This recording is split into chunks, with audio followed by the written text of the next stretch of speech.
We're we're live. And I would We kiss we my kicked it off Tommy the with White Power Ranger poster before bed every single night, and wait, what? You gotta. Whoa! Oh, that's a lot of them. That is. They're like each little square of four Why is do one you of have them. 14 monitors? Good I have evening, everybody. 6 Scribe's gonna monitors. talk It's not now. that many. hi. Oh, we are actually live. Hi, everyone. Welcome to Indigo Chameleon. It's me, your good buddy Scribe. We're gonna play some Dungeons and Dragons. I hope tonight for a small person and talk about Power Rangers and all sorts of stuff. So it's gonna be a great time. Upcoming schedule. We got a few things to talk about before we get started. First off, hi everybody in the chat. You're the best. Hi Mini B. May say yes. Whiskey and Coke. Get it. And then certifiable scribe just brought Magnoth. A bless for a sesh. You get a whole bless that you can add to all of your rolls, Bubba. So nice. You should have 14 monitors if you can. The only thing better than 14 monitors is 15. I only have 6, okay? It's okay. I'm not angry. I'm just disappointed. I only have 4. It's okay. I only have 5. I only have 1. I got 1 as well. I was gonna say 1 too, but that would be misleading. I just have 1. We've got a few I got a announcements before we get started with tonight's game. We've got a Discord. Ooh, boy, the energy is all over the place tonight already, kids. It's going to be a wild one. We have a Discord. You can come hang out there. You can find cool people, like some of the people that you see on screen before you. And me, I'm also there as well. Yep. So we also have a merch store. You can get cool stuff from the merch store. Upcoming... Yeah, I also had it typed out. Schedule. Hey, y'all. Mini B, I love that. Good evening, Scribe and Tribe. What? How have we not been using this? Yep. Hi. Good evening, Scribe and Tribe. That's great.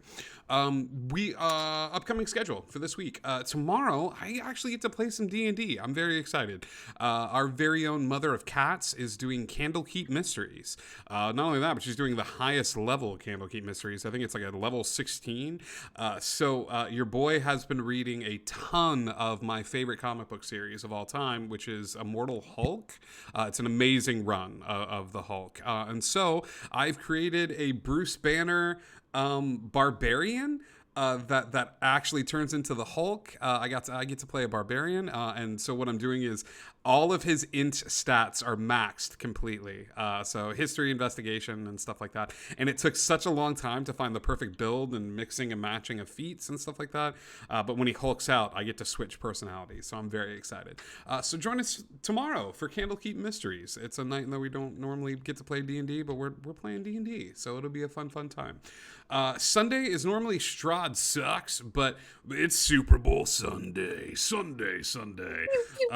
So I'm going to indulge my inner football fanatic, and we're going to watch the Super Bowl. So we're getting some ribs, we're getting some good stuff, and we're going to watch. You're a sportser. You're a sports nerd. I am. I'm a big sportser. So unironically, like I've Tell the dice goblin, Scribe's a traitor.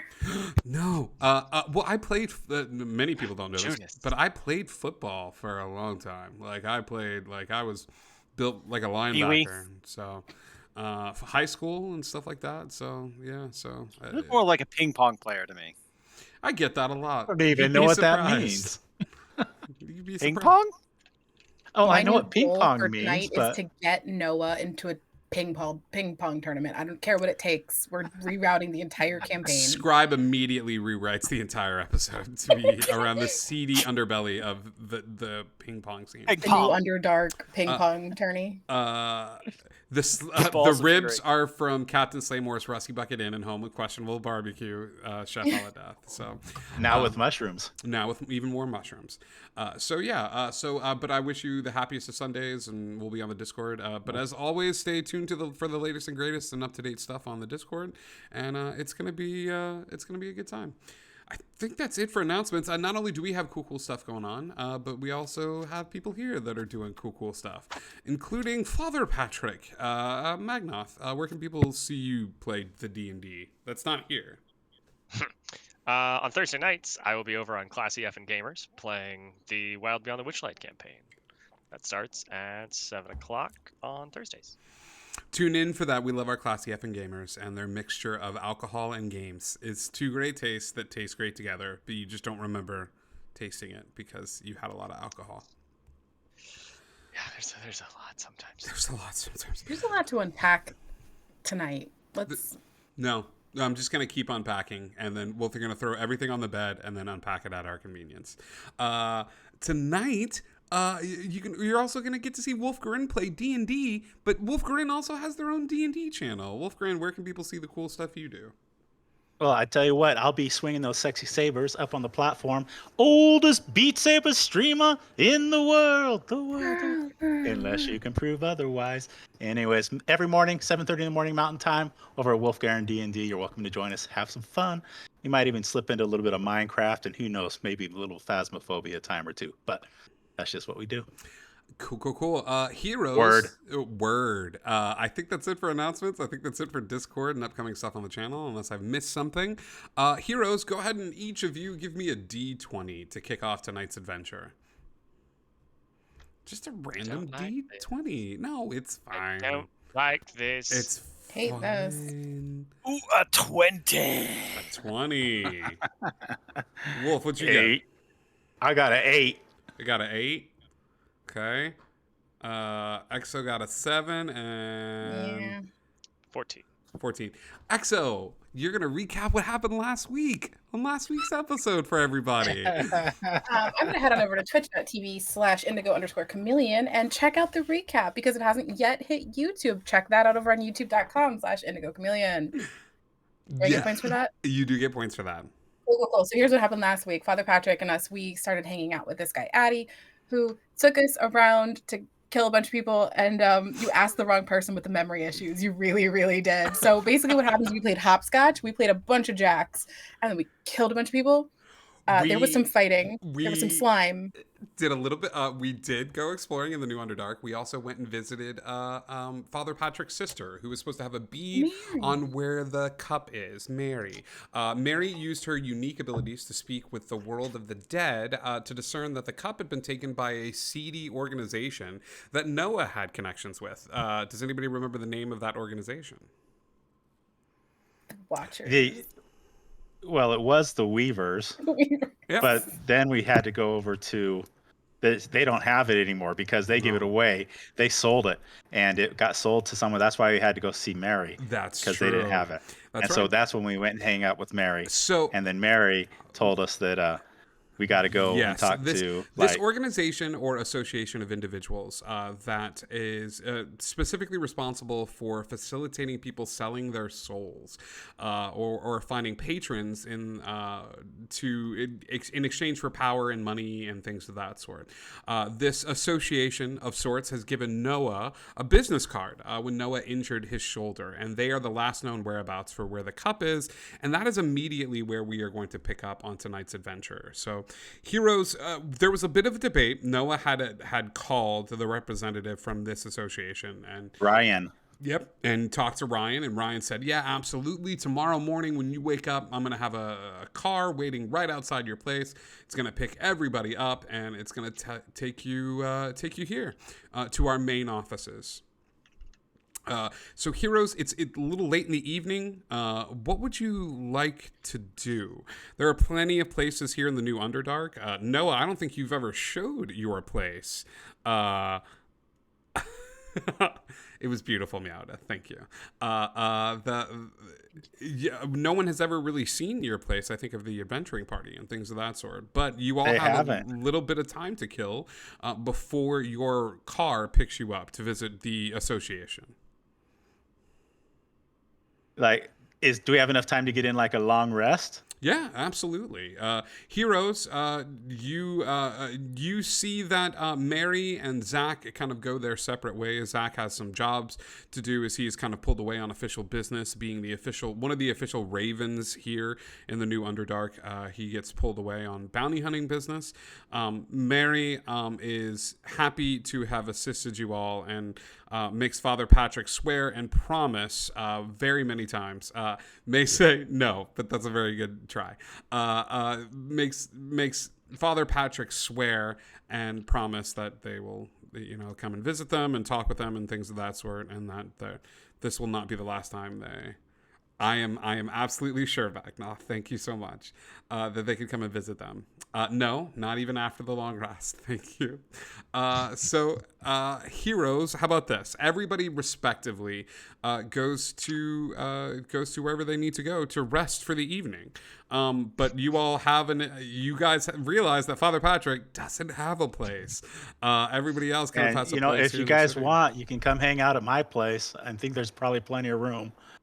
And they are going to be picking us up there. So if you want, we can grab some pizza, do some other stuff. I don't know. Offers open. You had me at let's go. We'll be there. Lead the way. Perfect. Noah, you lead the group back. Tell us a little bit about where Noah's living. Have you given me permission on where Noah's living yet? Yeah. Is it? I'm giving you this is permission. You've started funneling money into this, and it's been a few weeks' time. So It would have been, a nice heads up. I haven't quite planned it out completely. It's still a work in progress and everything, and I apologize for the mess. Montana's actually doing much of it for me. But if you come on in, and he leads you to. It looks at least an acre, if not an acre and a half of land and everything. Very nicely manicured. And you can see the building. It's still in the process of being built. But as you come up to the front doors with the pillars and everything in front of it, you can walk in. This place, it's been built for somebody that's a little bit taller than most. All the doors are a little bit larger than the majority of the doors you would normally see elsewhere. The funny thing is the beds also seem to be a little bit larger as well. Why that is. But there's just a beautiful path that goes directly in the front door and just a line of sight all the way to the back to the Olympic-sized swimming pool in the back.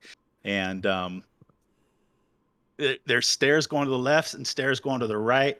And you guys are welcome to explore and look around and see if there's what you want to find. Noah immediately heads into the media room where there's at least 4 TVs up on the wall and different areas, and plops himself down on the oversized couch and kicks back and picks up a phone and starts calling for pizza. This is arguably, depending on your backstory, is probably the nicest, swankiest place that any of you have ever seen. Noah's got that sweet NFL money.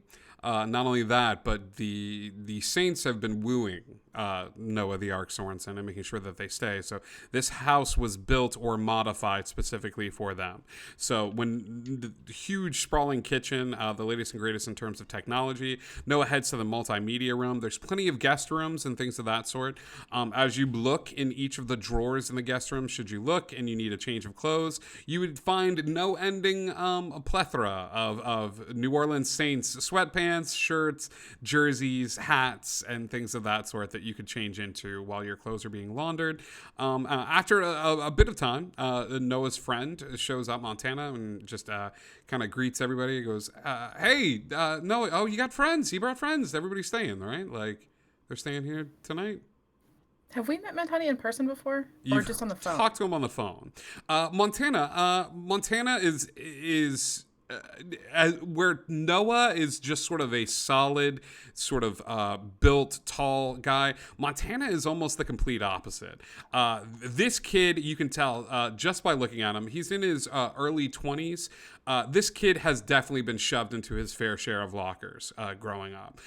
He just kind of has that presence about him. But where Noah is a little bit more soft-spoken and things of that sort, Montana talks a mile a minute.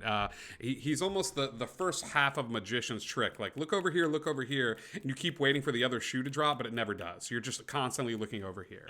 Montana is just constantly moving. He's juggling a few different cell phones and things of that sort. So when he walks into the space, he kind of puts all the cell phones down and goes, hey, Montana, it's nice to meet you guys. I've heard nothing but the best. Noah's talked about you nonstop. This must be Martin. Martin, you look great, buddy. You're just how I pictured you. I don't know this guy. And he points at Father Patrick. He's like, but you seem like a nice guy. You wanted pizza, right? I got pizzas coming, buddy. I got you 4 Meat Lover specials, the Noah the Ark special, right? 2 of every animal. They're coming for you, buddy. And then this is EXO, right? EXO, it's a pleasure. It's an absolute pleasure. I've already looked up your social media, what I could find. Wink, wink, nudge, nudge. I know you're better at this than I am. But Noah, buddy, we have that interview with the podcast tomorrow, okay? You're going to go on the Black and Gold podcast. We're going to talk about your experiences here. I love you all. It is so great to meet you. But I have to go because I've got a story that I'm working on as well. But it has been an absolute pleasure. The soda's in the fridge. The bar is fully stocked. Please enjoy yourselves. The pizza should be here soon. I'm actually going to go pay for it now. Bye.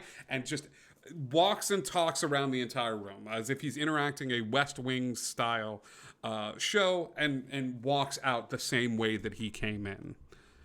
I've never felt like I know someone as well as I do, but know so very little about them. Yeah, that's Montana, by the way. I don't know if you caught that. Oh yeah, he pinged my socials. Like, yeah, got that. Nice Did guy. you say I have a podcast I have to do tomorrow? He did something about black and gold. Isn't that the color you wear all the time? Those are my colors. Yeah, Yeah. that's I'm with the Saints. Yeah, that's us. I play football.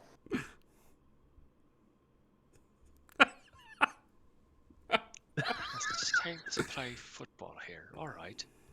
You what? I said the Saints play football here. All right. Yes. Here, come sit down. And he pats the couch next to him, and he starts flipping to all the highlight reels of his games.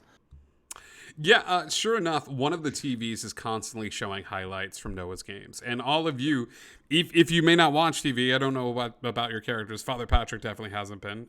But as you watch, you see Noah on the field. The odd thing about Noah playing football, he's the most easily recognizable player because he's the biggest player by a long shot. It doesn't matter what team is playing. 2, no matter what is happening on the field, all the other players are in it to win it, sort of mean face and focus. Noah has the biggest grin on his face. It does not matter if he's taking hits, if he's hitting someone, if he's running at the ball. As soon as the camera pans to him, like Noah finds the camera and just does a little wave like this, and then so if he's on the sidelines and he catches the camera looking, he just smiles and waves again. And then at one point he makes a major tackle. The entire stadium stands up and everybody looks down and smiles and waves. And Noah just looks up and smiles and waves back. And it's just turned into this like repeat back and forth between them. But he's very popular. A couple of shows pop on ESPN and ESPN2, and they're playing highlight reels and talking about Noah's chances of getting into the Pro Bowl, which is happening fairly soon.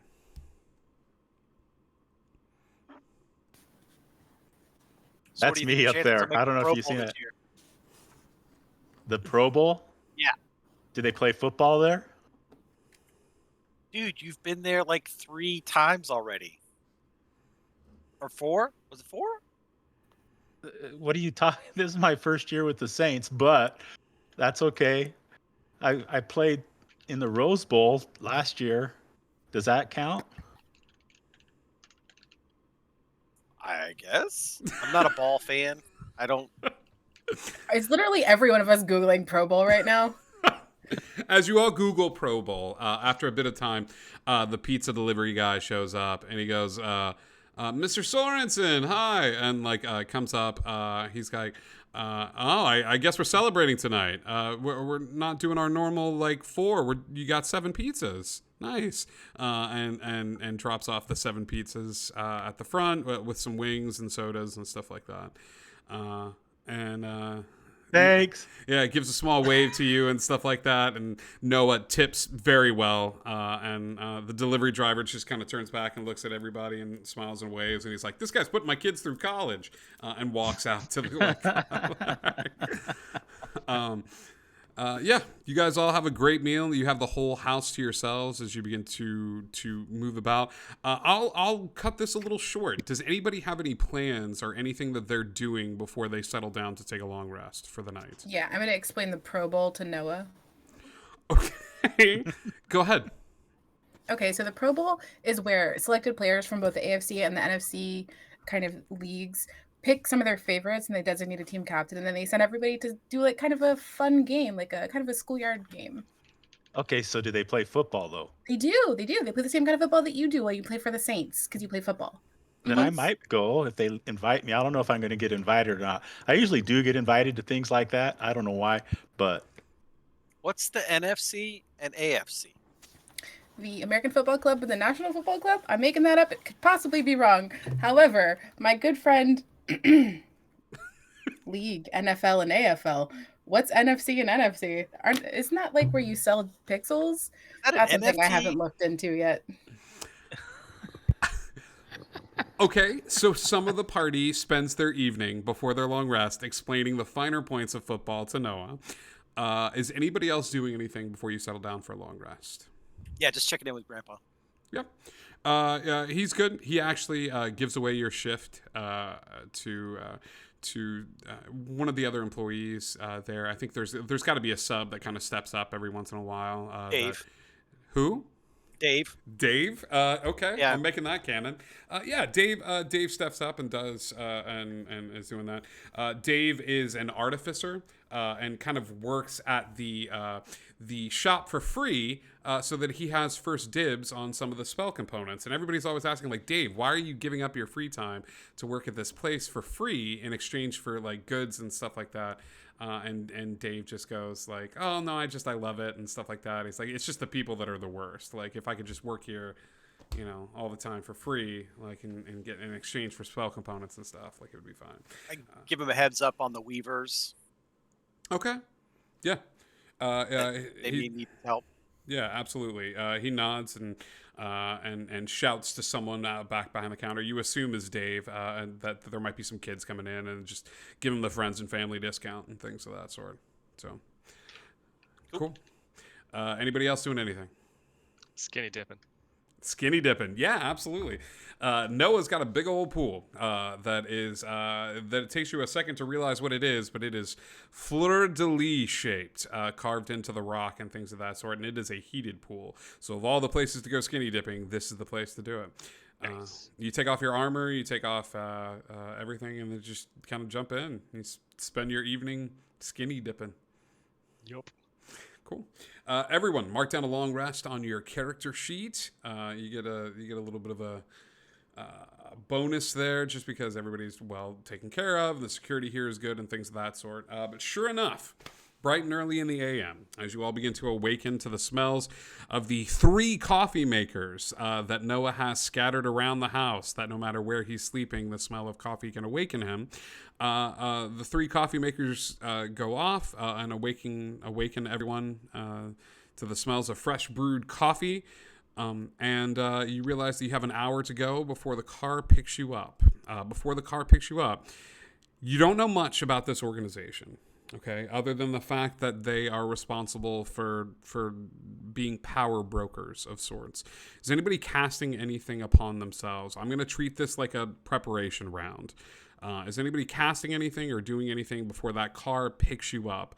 I also need to know if you are wearing the equivalency of armor in this universe. If you're wearing your leather armor, if you're wearing that, if you're bringing weapons with you, I need to know that as well, just for outward appearances and things of that sort. So, Noah, are you armored up? He actually would be. What is Noah's equivalent of the chainmail that he has? Is That's it a actual great chain, question, or- buddy. We've never talked about this. I would say that And it could be magically enchanted, but it's still like armor that's got some weight to it. You know what I mean? And if you're wearing it, that's fine. But this is something that we've never really had to deal with. Your appearance matters. Like even when stuff is magically enchanted like this, if for some reason, and you can assume that they have pierced the veil, they are going to see you wearing this for what it is. So if you're walking into a place and you are strapped and loaded for bear, there's a difference between that and just kind of walking in wearing normal clothes. You may get different reactions from certain individuals based on how you're presenting yourself. So it's an interesting challenge that I wanted to pose to the group tonight. You don't know what you're walking into, and sometimes it's good to be prepared, but it also sends a message to the people you're speaking with. Noah wouldn't think to do it any other way Got it. than that. All He's right. going to be carrying them all around that his dad gave him just because it's cool. And Yeah. You've got the hammer. You've got the armor. You are strapped. Exo, what about you?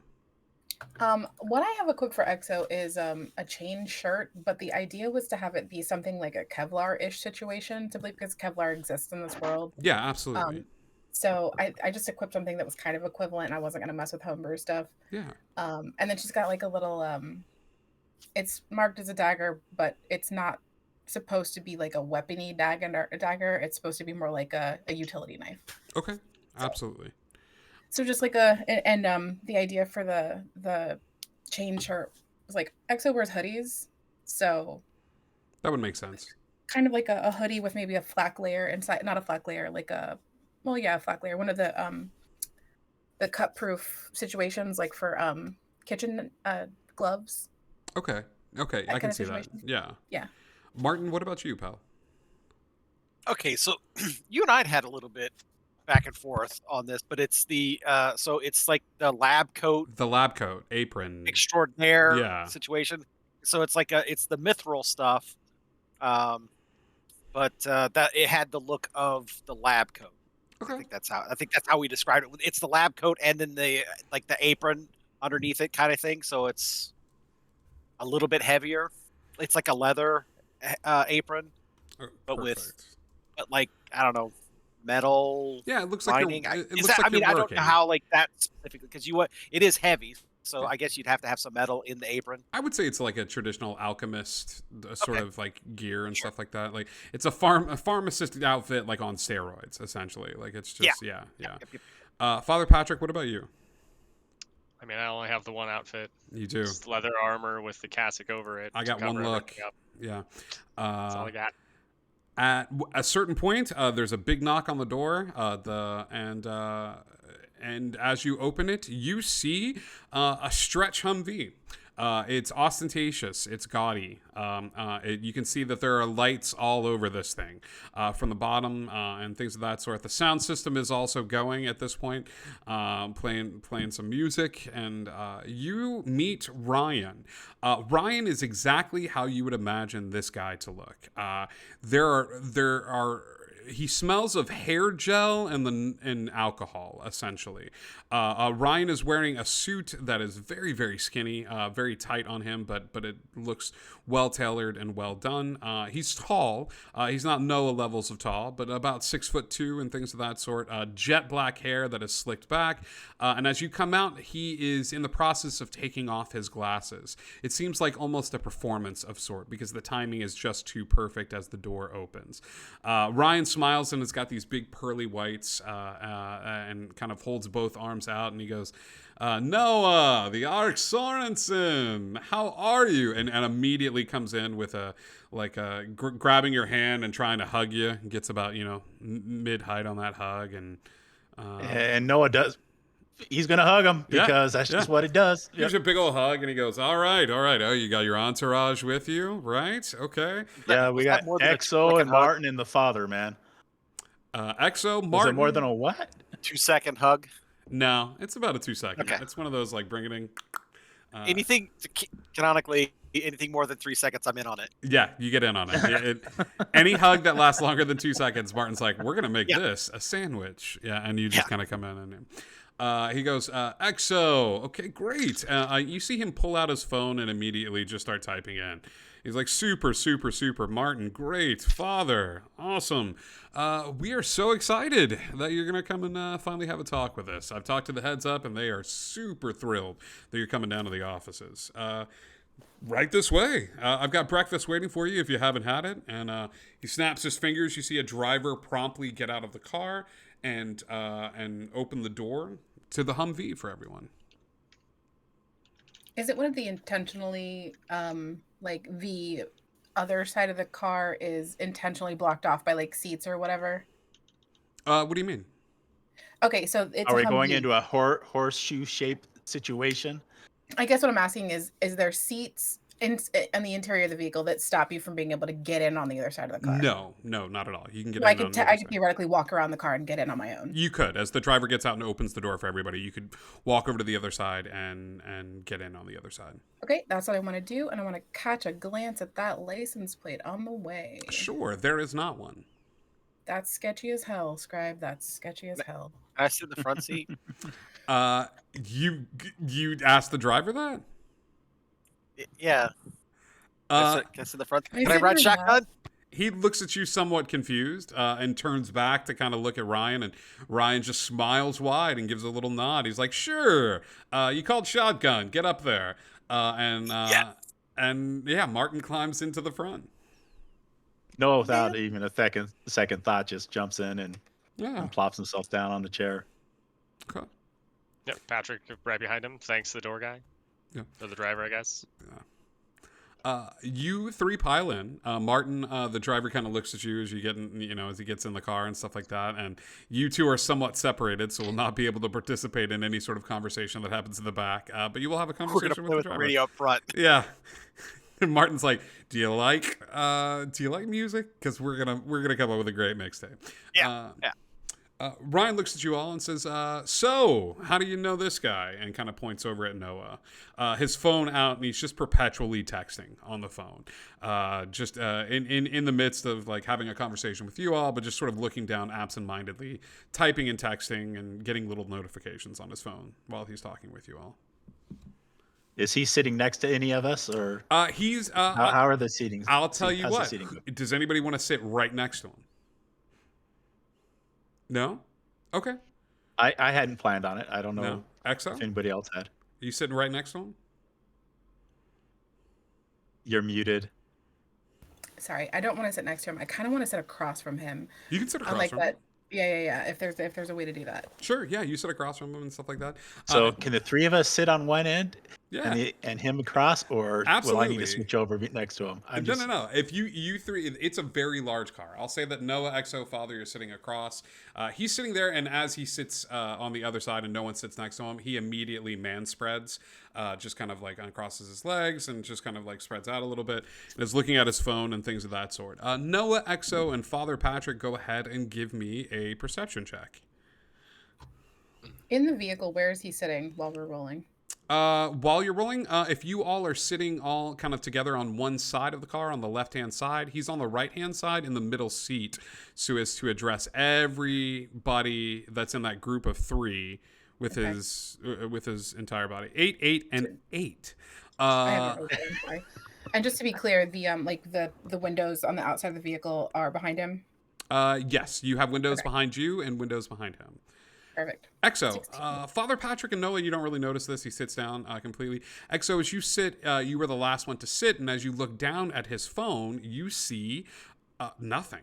You see a black screen as he's looking at his phone, and in the reflection of the window behind him. And in the reflection of the window behind him, you see a black screen. You see that the phone is illuminated. The like it is getting power, and you're seeing flickers of energy across it. But you are not seeing anything on his phone. I'm going to fire off a text to Al and be like, I want to make a quick change. Does Al have a phone? Not that. Not Father Patrick. That's all right. Yeah. Not Father Patrick. Ow. You get a like the picture, the gif of the little white monkey going like, I want you to give me something different instead of something I already have. like what? I don't need infallible relay. I want remote access. I want to play. This is you asking for a spell switch out. Okay. Either it's going to happen or there's going to be a really good GIF game coming back to me. Either way, it's going to be funny. Al sends a where are you headed? Track my GPS. I don't know. Oh, crap. Oh, Exo remembers everything she's ever heard. That is a boon for me because I got nothing. You're headed over towards the foundation. Like that's all you say. You're like, I'm headed towards the foundation. I'm with Noah. Yeah. There's the long pause, and Al says, Yeah, sure. You feel the knowledge. You see in your mind's eye the imagery of like a spell being picked up and put into the recycling bin as another spell is sort of picked up in there. Um, and you get a message back as steal me a phone or there will be consequences.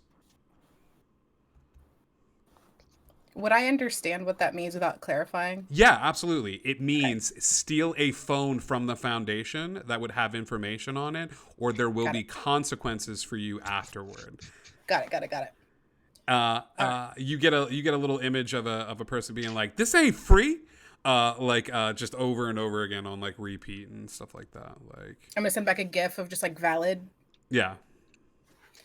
So I went ahead and I removed Infallible Relay, and because the other one isn't in Beyond, I'm just going to tell you here, it is a remote access. It is a first level transmutation spell. I got you. Yeah, Ryan talks with you guys and goes, all right, I'm going to take you into the Foundation. You're going to get a base level look. We're going to give you a tour of the facilities. You're going to see a little bit about what we do here. I got a quick question for you, though, Noah. Let's do this. He reaches into his pocket and he clicks a clicker. As he clicks the clicker, you see a screen turn on, like a little TV screen turn on, and it turns up like at the very front of the vehicle. As that screen turns on, he goes, "What's that?" And he points over at the screen. And on the screen is just a picture of a beautiful rainbow. That's a beautiful rainbow. Yeah, it is. That's gorgeous, right? Okay. He clicks the clicker again, and on it is now this this odd-looking creature. It's a little goblin. It's not cartoony. It's realistic, holding a knife up, and the knife is dripping blood. And he goes, "Okay, what's that?" What do you think it is? I think that's a cute little puppy. So you see a cute little puppy? I do. What do you see, Noah?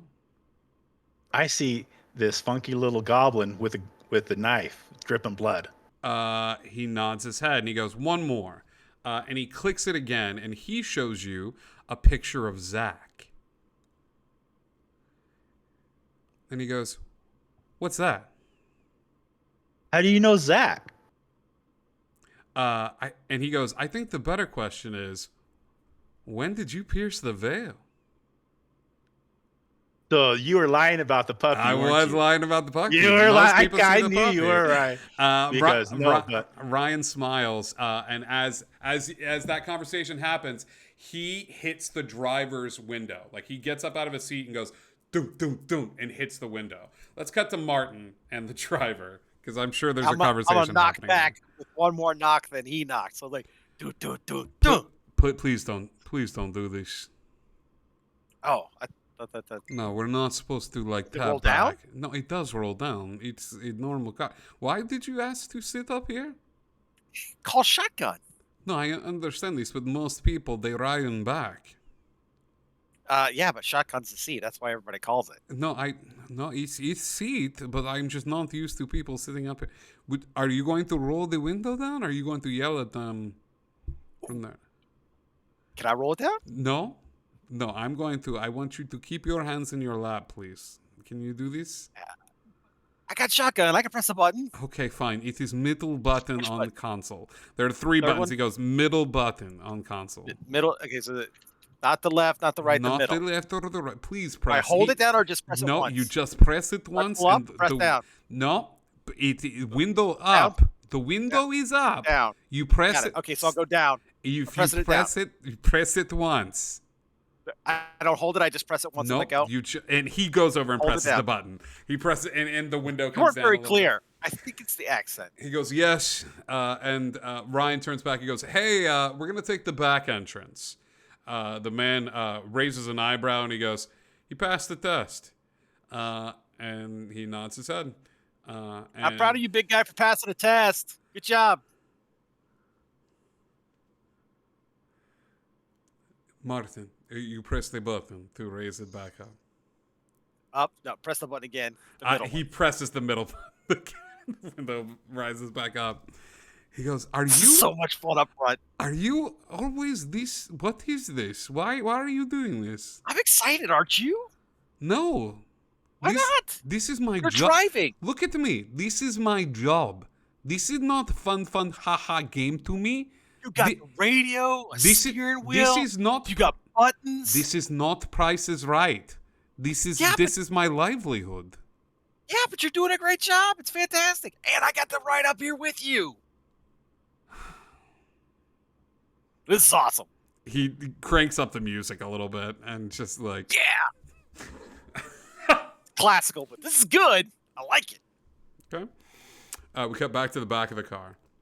He goes, "Because you've pierced the veil, Noah, I'm going to assume that everybody here has pierced the veil as well. You know about the world within the world, right? Yep. All right.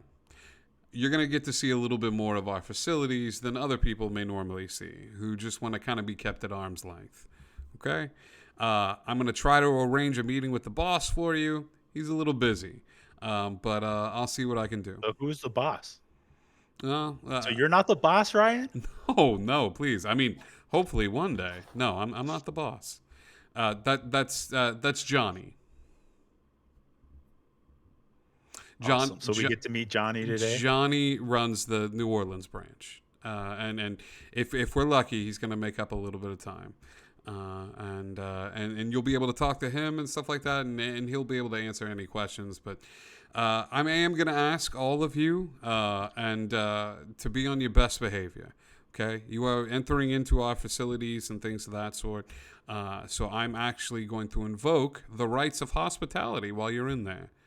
I'm going to ask that you all give me an affirmative that you understand what I'm asking of you here. Leans over to Exo. Does that mean we can eat the food, right?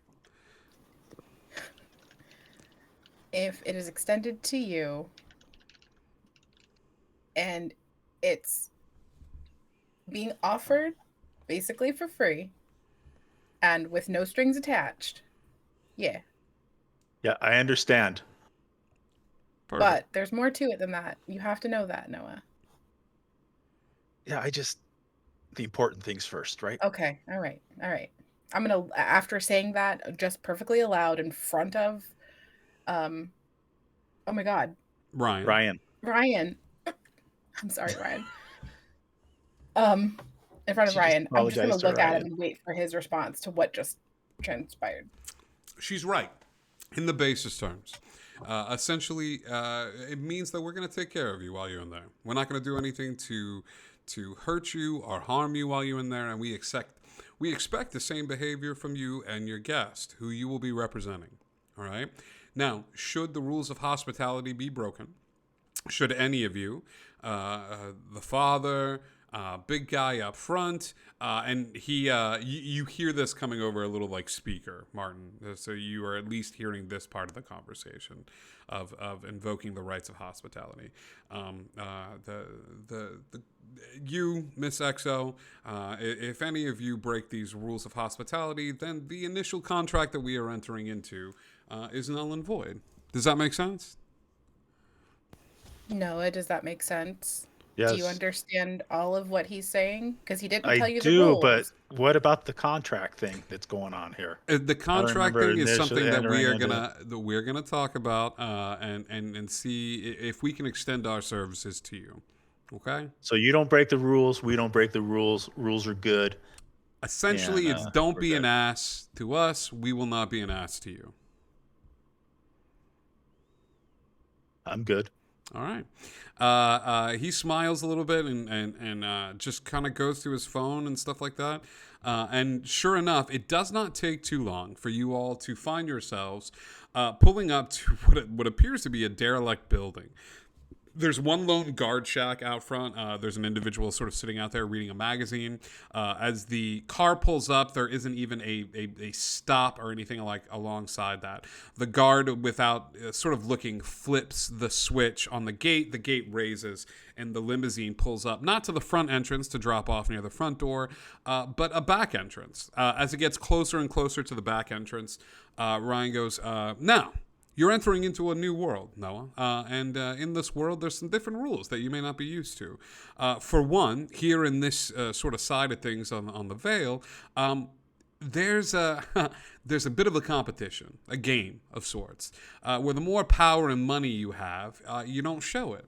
You don't flash it around. You don't have huge sprawling mansions or nice buildings like that. In fact, it's quite the opposite. There's a new game to see how cruddy you can make your building look on the outside as opposed to how nice it'll look on the inside. It helps kind of keep us tucked away from some of the folks that are normies and things of that sort. They see the big mansion on the hill. When the apocalypse hits, they're going to be the ones to start breaking down those walls first. But if they see an abandoned factory or something along those lines, they're not going to think anything of it. So that's the game within the game. Pretty soon, the stretch pulls up, and Ryan knocks on the roof, boom, boom, boom, and it comes to a stop. Martin, you got like a couple of minutes where it was just you and the driver up front. Yeah, I was trying not to be like, I'm just still going to be excited about like asking him is this another button? What's this button do? Is this okay? You didn't press this one. Well, what's this one do? So you got 3 buttons. I know what the middle one is. What's the left one? What's the right one? Do they go up? Do they go down? Do we have a smoke screen? Ejector seats. It is some of the features in the back for the guest, the lights and different multimedia that we have, like the sound system. Can this go underwater? The car? Can the car go underwater? Yeah. No. Is it a spy mobile? No, it is a car. No missiles? There are no missiles. It looks like it could have missiles. Do you drive a car that can go underwater and shoot missiles? No, but this looks like it could. That would be so cool. He looks at you very confused. He goes, "What is your name?" Martin? What's your name? I'm sorry. What's your name? I didn't mean, this is your house. I mean, your job. How are you This doing? is a car. This is not. I mean your house. I mean your job. The thing your workplace. My name is Christopher. Christopher. That's a nice name. Thank you, Martin. You have a family? I do have family. Do you have family? I do. Do you have kids? I don't want to have this conversation with you, Martin. This is very personal to me. I don't have kids. I'm not married. Okay, this is lonely now. Well, no. I mean, I'm excited. This is fun. Okay. The car. Boy and a girl? 2 kids? 1? The car pulls up, and he goes, "Oh no! It is time for you to leave the car. We're at our stop." Well, I'll see you when we come out. Maybe. Might be other driver. How many drivers are there? Many. Goodbye, Martin. How many? Is that like a lot or not? I think it's 2, right? It's 2. At least 7. Goodbye, Martin. Night shift and the day shift. He gets out of the car and goes over and does not open everyone else's door first, but opens Martin's door and just sort of gestures out. Thank you, Christopher. I'll see you later, I hope. Yes, and immediately leaves. You want me to go open the other side? No, I'll get the other doors on the other side.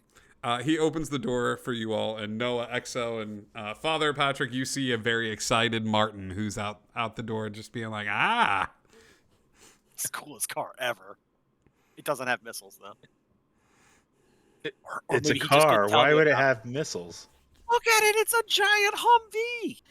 You watch too much TV, Martin. I I think they're right on this one. Most cars don't have those. This isn't most cars. They gotta be.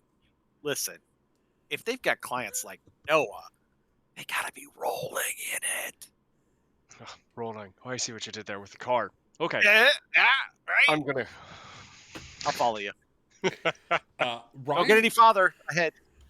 Ryan leads you into a sort of busted up door, but the minute he leads you in through that back door, you see a very posh marble looking waiting room that's very large indeed. The building on the outside looked to be about 2 stories. This does not. This appears to be a skyscraper, and there has to be many spells and magic work that has been inlaid within the building itself, or at least the entrance to the building as you walk in through the front door. As you walk in through bigger on the inside than it is on the outside. Ryan's like, boom, baby, we love it. And he goes over and does another little like fist bump to Noah. He goes, plenty of floors here, plenty of places for you to explore and things of that sort. Nothing but the best for our clients here. Now, if you'll excuse, everybody's got to go through this. It's just a real quick security scan. He walks forward, and as he does, an individual stares at him and just kind of studies him up and down. And another individual comes by with a traditional looking sort of metal wand to see if he's got anything on his person. They scan his body. He kind of turns around and stuff like that. The individual that's looking at him is staring at him pretty intently and scanning him. You see that their eyes are kind of glazed over at this point, like almost like a light blue sheen to them. The person studying the individual. Exo and Father Patrick, go ahead and give me Arcana checks, please.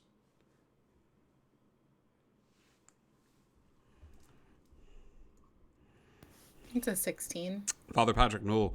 Exo, he is utilizing an invocation as he stares up and down at these individuals. And at least he's doing it with Ryan. But all of you are just sort of gestured forward to join Ryan as Ryan gestures you like, come on, follow me, and continues to walk forward. I guess we should let Big Guy go first. He's the guest of honor. Yeah. Noah goes forward without a second thought. Noah, you walk forward. They eye the hammer, but they don't really kind of, the guy raises an eyebrow and Ryan just shakes his head no, like it's fine. The guy studying you up and down kind of squints a little bit and turns back to Ryan and mimes this movement, okay?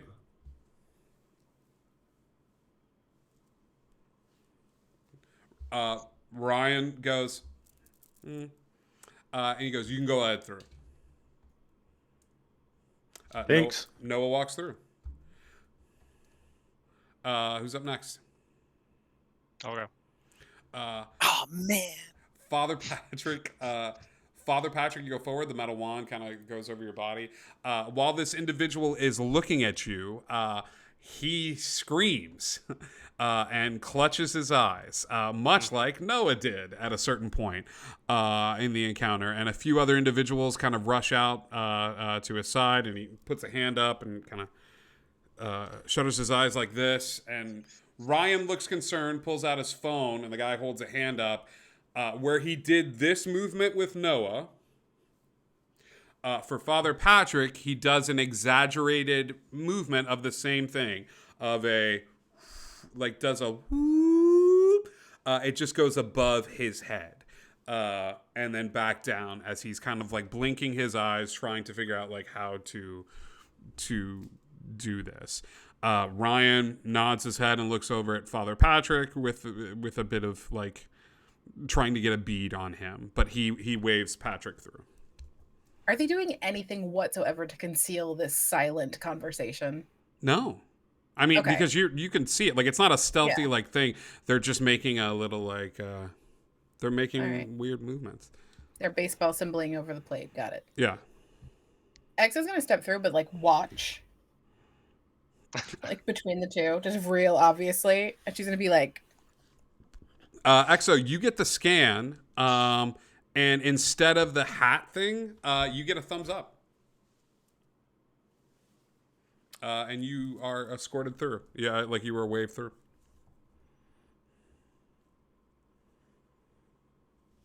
They point at you and they do finger guns. Like, it's a weird thing. Martin? I jump right up to him. He gives you the metal wand. Doesn't really find anything of note there. The individual with the blue sheen in their eyes kind of looks you up and down a little bit, and cocks his head to the side. He goes, "Divine." If you say so. Which one? Who? When? What? Why are you not showing up on the scanners? Who? What scanners? Ooh, am I supposed to pose? Who's your divine? Oh, mine. Gotcha. Divinity, you're asking for the name. And I know the name, but you don't, and you want to know it. Is that kosher? The guy looks over and kind of rolls his eyes and looks over at Ryan. Ryan's like, it's fine. The big guy's going to vouch for him. Is that rude? Was I rude? I'm sorry. I don't mean to be rude. I meant to answer your question. He reaches... he reaches into his pocket and pulls out a bracelet for you, Martin. It's a pretty blue one, like you might wear at a club. Does it have my name on it? No, it just has like a little like blue bracelet. And he goes, "Do you mind wearing this?" What's it do? It just signifies that you are walking with the divine. Okay, can I hang it on my shirt? I don't. It looks small. I'm just saying I don't want it to be tight. Yeah, you can hang it on your shirt. You are so kind. Thank you very much. He takes a little bit of the like a little bit of a bottle and puts like a little bit of like adhesive on it, and looks over at you and just sticks it to your shirt. You have surprisingly gentle hands, sir. I get that a lot. Is it one of those paper bracelets from like clubs? Yeah. Please tell me that's not closed. It's just dangling like. Oh no, it's just completely. dangling. It's Perfect. just it's just adhered to his shirt. Amazing. Brian goes, "Okay, sorry, I know the security's different for every place. I get it. I totally get it. But I appreciate you." So what he was doing is he was scanning you, essentially. Everybody here, and while Ryan's doing this, imagine he goes into full tour guide mode. He's walking backwards and speaking with you with very practiced steps, and individuals that are walking here are probably used to Ryan doing this, as many individuals just sort of instinctively move out of his way. The office is busy. It's early in the morning. You see individuals in various states of dress, and not only that, but various different species that you would not normally see in an office building type scenario, moving about and having these hurried conversations. You see at one point while Ryan's talking to you all, a pretty large looking like hill giant. That's sort of standing off to one corner. That's arguing with what appears to be a complaint desk with a very simple looking man just sort of smiling up at them and trying to explain calmly, while the hill giant smashes the desk with their club. It is this amazing. Everyone seems to be gravitating towards this small corner. Off to the side, that's a coffee stand, but it's not Starbucks. It is this weird symbol and script and lettering that you've never really seen before. But it looks to be a temple of sorts, like a religious temple that's giving out coffee to people. You're just not, it's not anything that I think anyone here is familiar with. But it looks like the Order of the Celestial Deer is giving out, like... Okay. Yeah. What language is it? I was about to use Eyes of the Runekeeper for some Celestial Deer. It's written in coffee. Celestial, but the Order of the Celestial Deer is there, sort of handing out coffee, and individuals are coming out for breakfast sandwiches and things of that sort. Don't give me that look, Amagnoth. He goes... basically, security was taking a look at you guys to see what power set you're working with, and the hats. I saw you, EXO. We got terms for folks like you. It's just a way to design stuff. No. It's fine. This was signifying that Noah's what we like to call a white hat. His power set lends him to a certain degree of that. Father Patrick has assistance with him. This is not a surprise to Father Patrick, but it's more of a contract. Whereas Martin has derived his power from his faith in a communion with his particular deity. And that can be a tad upsetting to some of our guests here. So he just needs to be. He just needed to be aware of that. So we are the association, the organization that. Whoa, you skipped me. You skipped me. Should I feel offended? Oh, wait, Exile. Yeah. What do we skip you for? Well, you said he was a white hat, he was a pointy hat, and he was a, I don't know, bracelet hat. What kind of hat am I? I'm a ball cap? You're ordinary. Excuse me? I mean, don't take offense to it, but you're nothing. You are what the majority of the individuals in this space are. You were not special in any way, and then you decided to make a deal. Gosh, if you're gonna put me down, you're gonna take me out to dinner first. No, it's fine. I mean, what are you gonna do? Like, you want me to call a spade a spade? Like, you felt. No, it's fine. It's fine. I'm gonna put my hat back on backwards, and we're gonna go forward. Like you didn't just say that to my face. It's fine. It's fine. We're good. We're buddies, right? Kyle stops and goes, and seems like his demeanor changes a little bit, and he will ignore Martin, Father Patrick, and Noah, and walk up to you, and be completely honest as his face and demeanor drops. And he doesn't get aggressively close, but gets close enough that you can hear him. And he goes, "Tell me I'm wrong." No, you're perfectly right. But knowing how you react to sarcasm is important to me. Okay. Are we okay? Hey, I'm always okay. Are you okay? I'm fine. Don't worry. There's nothing you said I didn't already know. I've been called worse by a lot of people. I'm sure you have. Thanks. Martin. You said that people would have a problem with me. Should I put the blue tag away so they don't know? No. I don't make them upset. I don't want to upset them. Martin, we will send you the money to replace your shirt there. You're not going to be able to take that off if you try. The shirt? To take the shirt off? I have to take my shirt off? No. I mean, you're not going to be able to take the bracelet off.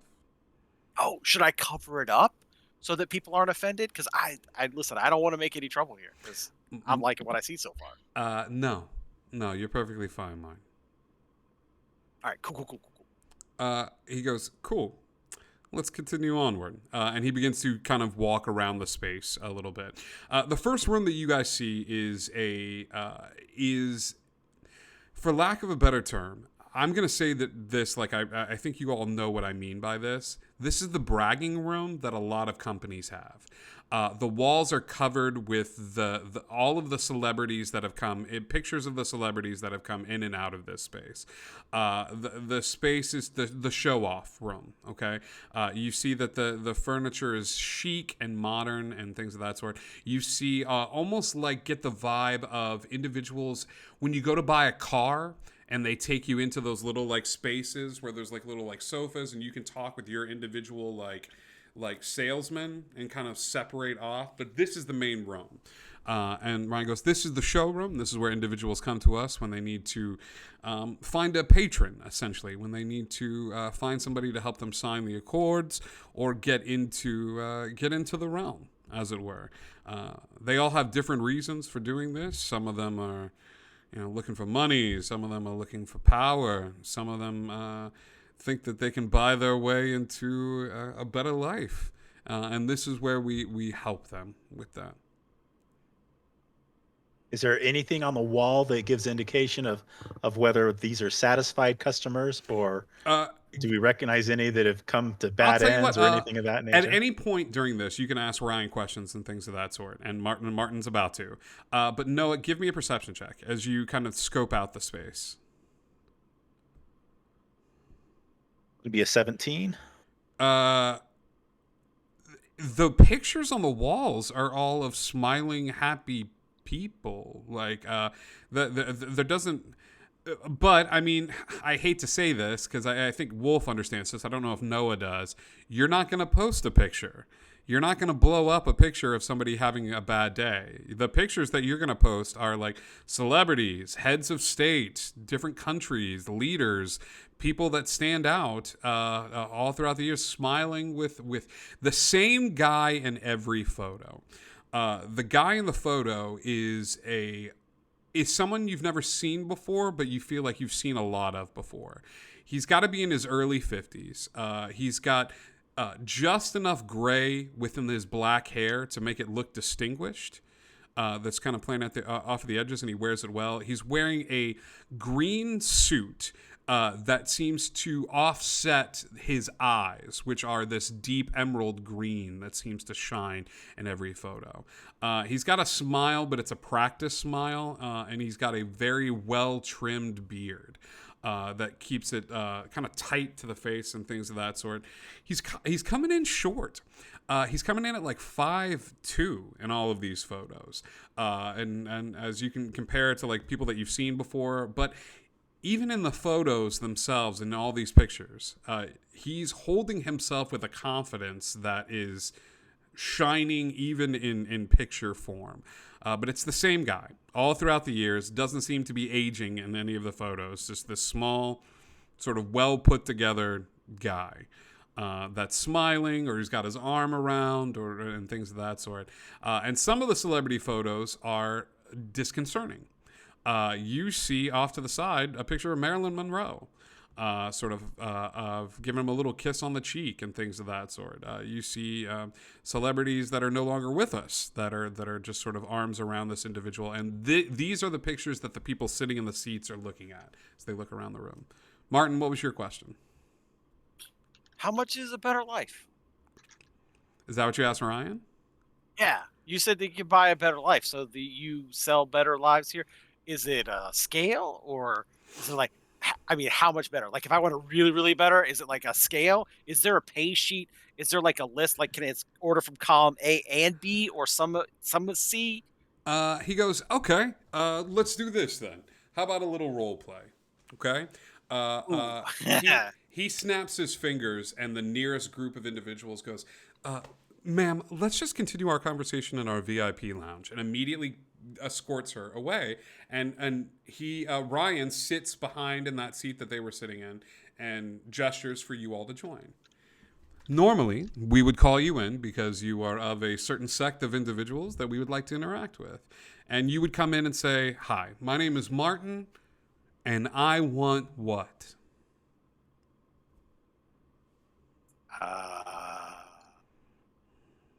I don't know. Better life? A better life. Martin, I can't give you a better life. I can't afford it. I can't give you what you're looking for. But Martin, I know a guy.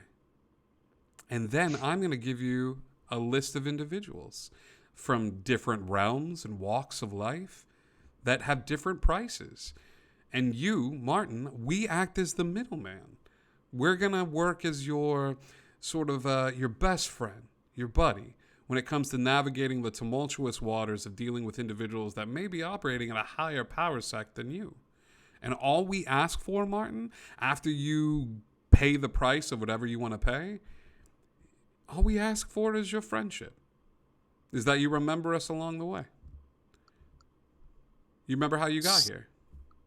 So is that like remembering, like, here's the check? No. Or, hey, I told my friend?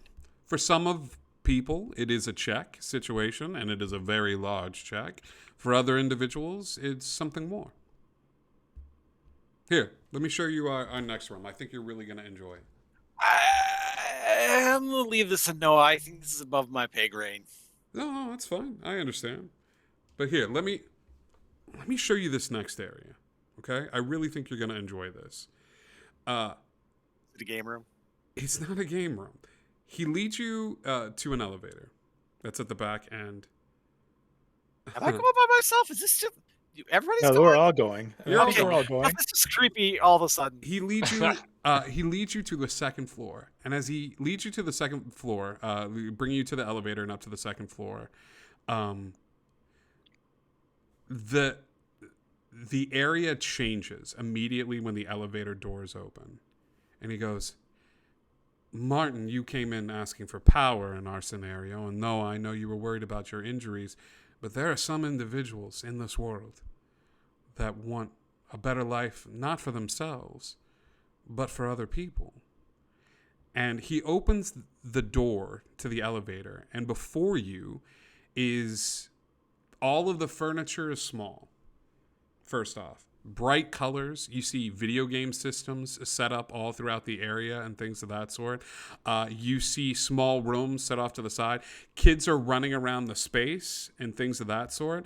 And there are more of those little meeting spaces.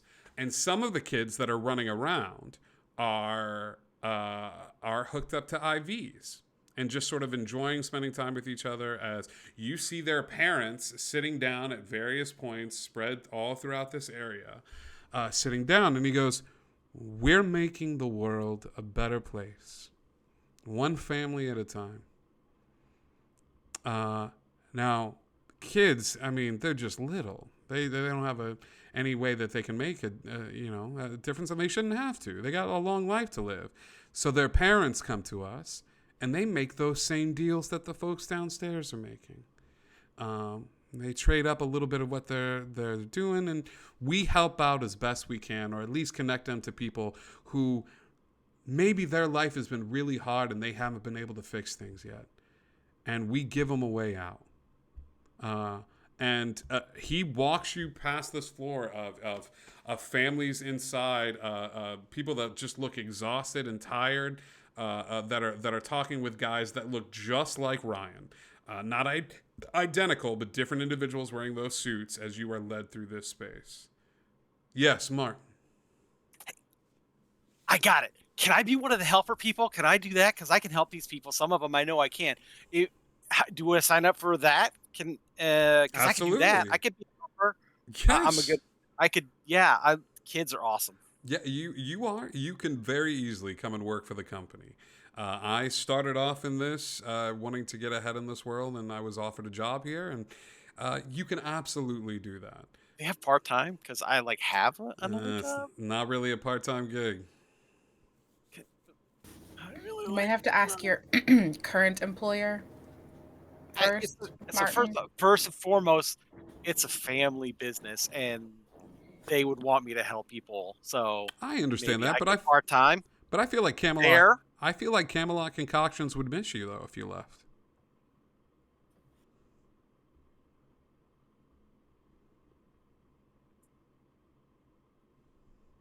This is the quietest I've ever heard, Martin.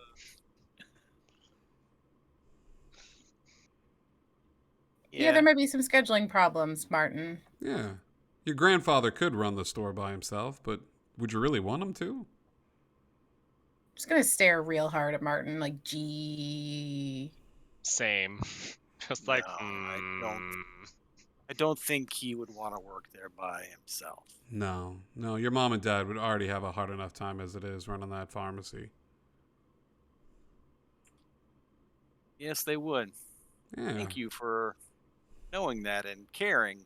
Absolutely. That's our job here. Our job is to care. I almost feel like we know more about our clients than they do themselves. Am I right? As you should. I think that makes sense. It does. Come on. There's way more to show you. So are these kids sick, or what's going on with these kids? A lot of them, Noah. A lot of them.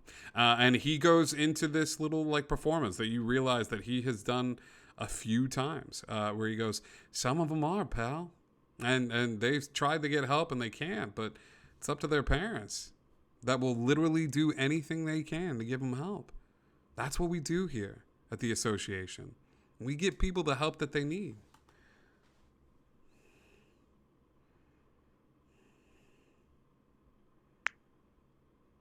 I'm currently having an internal fight with Meowdith about whether or not Exo is as outspoken as Meowdith is.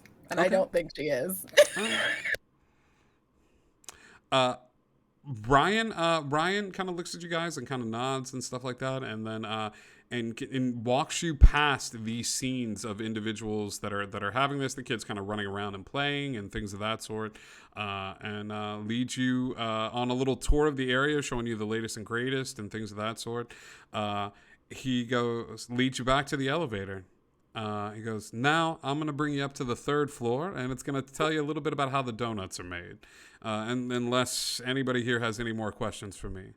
Well, it's not so much a question; it's a DM question. As things have changed, Sure. were there any beds that we walked by that I could have affected just walking by? Maybe a touch. I don't know. After the point he There were discussed kids. my family. There were kids that looked tired and things of that sort. Is that what you're looking for? Like, what are you looking for here, Martin? I'm looking to, as we pass by something at this point, now I want to directly interact with one of the kids as we walk by, one that I could actually have an improvement to, like somebody that just maybe needed some, not necessarily healing, but maybe a cure. Perception check first, Martin. Okay.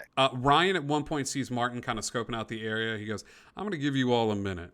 Nope, that's a 7. That's 9 total. Just to look around. And Ryan goes and sits next to the elevators and gets his phone out and immediately goes and starts typing on his phone. Just back to it and giving you guys a little bit of time. There are kids playing in this area, right? Yeah. They're kind of running around while the parents are inside. They're like video games set up. Think of like a little waiting room for like a kid's care. You know what I mean? Like the parents still have to fill out the paperwork, but the kids are allowed free reign as they just kind of run around the space and do stuff. Now you had mentioned IVs and things. Some of the kids running around have IVs. Some of the kids running in around bed somewhere. Some of the kids running around have IVs. As you get closer to the back, some of the kids that are a little more immobile are sort of set up in the back, sitting in chairs. Nobody's laying in hospital beds or anything like that. Okay. But those kids are a little quieter. The ones near the back of this hallway, almost like you could take a celebrity up and they'd see a whole bunch of kids playing. But if you wanted to get into the nitty gritty, you'd have to walk the entire length of the hall or of the floor to get to the back to see the other stuff. Martin, yeah, you see a couple of kids running around that you could very easily kind of come by and.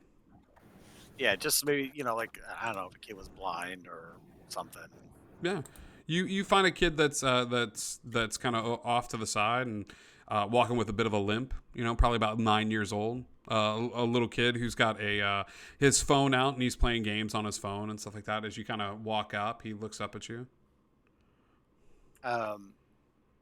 Would it be possible at this point to try and maybe, I don't know, let's say use lesser restoration or something along that lines? You walk forward and the kid looks up at you and he's like, "Are you a doctor?" Oh, but I play one on TV. That's a weird thing to say. I'm not supposed to talk to strangers. Well, what's your name? I'm Martin. Okay. My name's Princeton. Oh, now we're not strangers. Okay. High five? Persuasion check.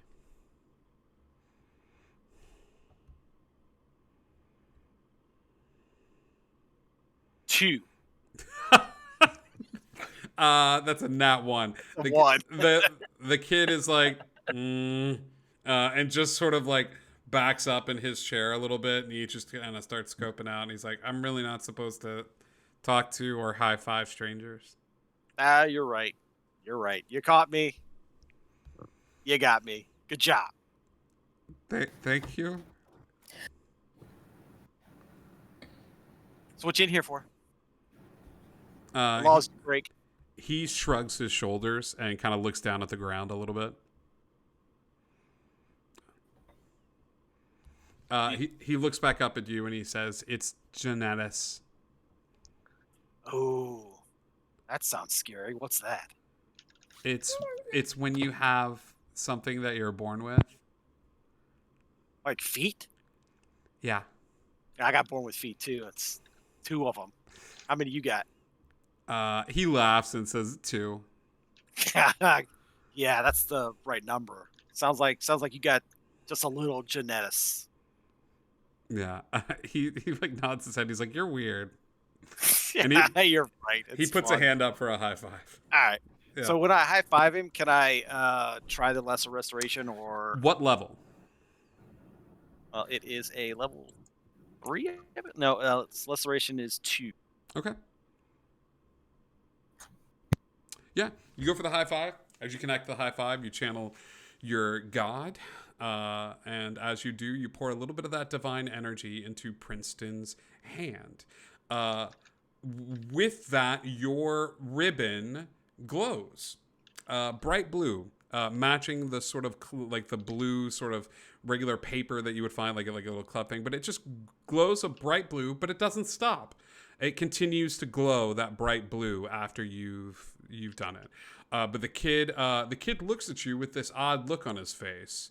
And then smiles as he looks down at his right leg and just kind of gives a little like twist and turn and kind of looks up at you again. And he goes, "That was cool."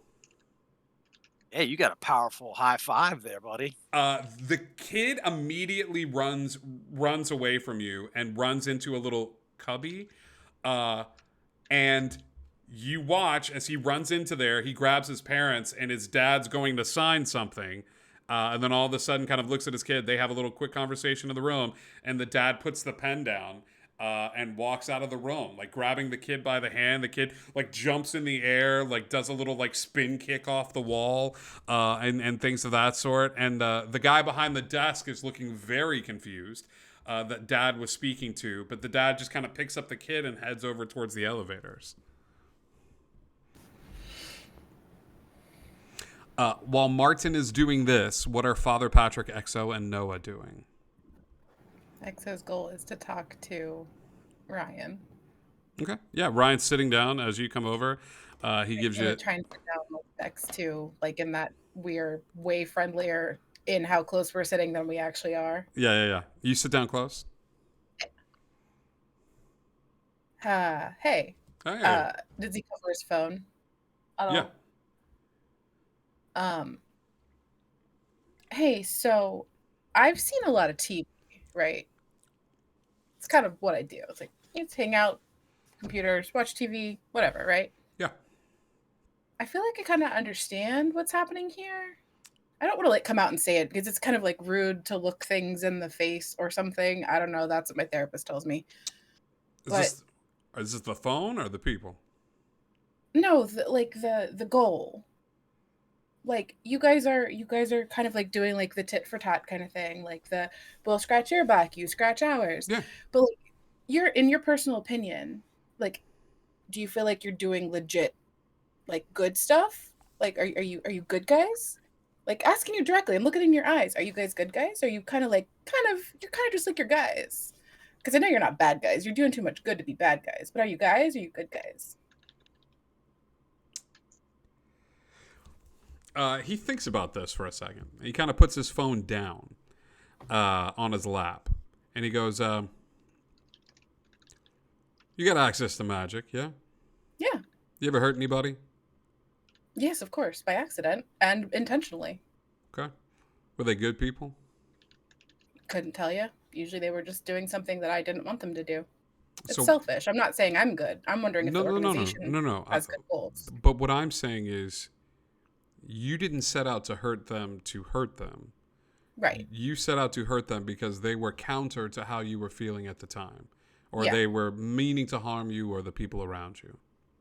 Do you mind if I write some of this down? I might want to bring it up in therapy. Yeah, absolutely. Cool. But you're right. Yeah. Do you feel like it's elitist that only you should have that ability? No. Should everyone have that ability? If they can do it, why not? Well, that's why we're here, to make sure they can do it. You're not like breaking kneecaps or anything, though, are you? I mean, you might be. I have. Well, But like, do you stand for kneecap breaking, or do you stand for doing the good thing and then kind of making up for maybe when the bad things happen? I have never broken a kneecap. I like the direct answer. Unfortunately, it doesn't talk to the sentiment. Dang it. I always mess myself up there. He smiles and laughs a little bit and then speaks loud enough so that if Father Patrick, Martin, and Noah are anywhere around him, he can they could hear if he's speaking. And in fact, anyone does. And he goes, Exo, you are operating under a very strict view of morality. It's much easier for people to function when they think to themselves there are good guys in this world and there are bad guys in this world. You ask me if I'm the kind of person who breaks kneecaps, or am I the kind of person that helps people? Am I this or that? I would argue that I'm a little of both. Yes. Sure. I'm the one who breaks kneecaps, but I also help people. Yeah. And I feel like that is a lot about the individuals that work here in this place. They could break kneecaps, but they could also help people. The world can't operate like this. It may have at one time, good and bad, and he smiles a little bit and thinks to himself, and he goes, in the handbook we used to call it chaotic good, or lawful good, or chaotic evil, or lawful evil. But with the new revisions, they discovered that people don't like being in boxes. So I guess we're here to break boxes a little bit. And kneecaps only if it's necessary. It usually is. But just so I'm clear, I don't want you to put yourself in a box. I just want to know, do you like helping more, or do you like kneecaps better? He thinks about it and he goes, truthfully? Yeah.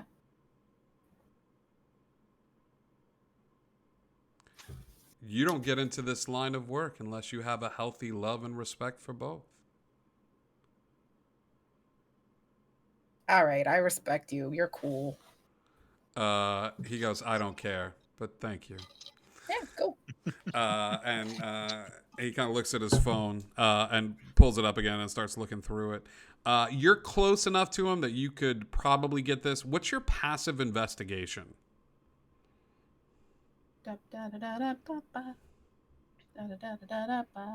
Wait, passive investigation is 16. 16. You know phones. You know people. This trick you have seen before. Normally, it's done with glasses, where the phone is on, but unless you have the specific lens of the glasses, you can't see what the phone is. Okay. However, you take a look at his eyes and realize that his eyes have a little glimmer to them, and he's wearing contacts. And in fact, as you kind of scope out the entire area, you see that every single individual that is in this space has a computer, has a phone, has a tablet that from the naked eye, you cannot see what is on it. You would have to be fitted with whatever sort of contact lens. And for a second, you're like, damn, that's clever. It's not just a second. It's not just a second. When you're done explaining it to Meowdith, Exo's gonna gush a little, I guarantee you. Yeah. Okay. While Exo's doing that, Martin's healing. Father Patrick and Noah. I think Noah, given the free reign, would probably be wandering around amongst the kids and stuff. Noah's a big kid, and that's all. And he likes to be seen. He likes to be noticed. Are you in this scene, Father Patrick? Like, are you with Noah during this? Or are you kind of off on your own? No, Patrick does not like this place. He's here for one reason, and he's just kind of like standing in the corner, just everybody hurts. Yeah, you're off in the corner. Well, like, Noah, give me a charisma check at advantage. Let's see. I know there's a way of doing this at advantage. There we go. 17 and an 18. That's going to be a 20. Bruh, Santa Claus just came to town. Like, as you walk into the space, it takes one kid to notice you. It takes one kid, and then all the rest of them are like, Noah the Ark Sorensen! And, like, a bunch of them run up to you, and they just smile and wave. Like, and I do my smile away. And they're like, he did the thing! That's the thing! Like, and they're just, like, they're losing their mind. Ryan gives a whistle, and as he gives a whistle, he throws a permanent marker from his seat next to Exo over to you, Noah. Just a black permanent marker. All right, I reach out to catch it. Yeah, you catch it, and he's just like, go nuts, big guy, go. And starts you start signing shirts, you start signing arms, you like anything. The kids are like, pick me up. You're like picking up. And I'll have one in each arm, just walking around, maybe Yeah. 2 in each arm. And Noah we'll go through the route with them. Noah reminds you so much of your grandfather in this moment, Martin. He's just like Noah the Ark Sorensen, the big teddy bear is just running around, and kids could not get enough of it. And things of that sort. He's running around in this space. Father Patrick, since you are off in a corner, you have one job to do. Give me a perception check at this moment.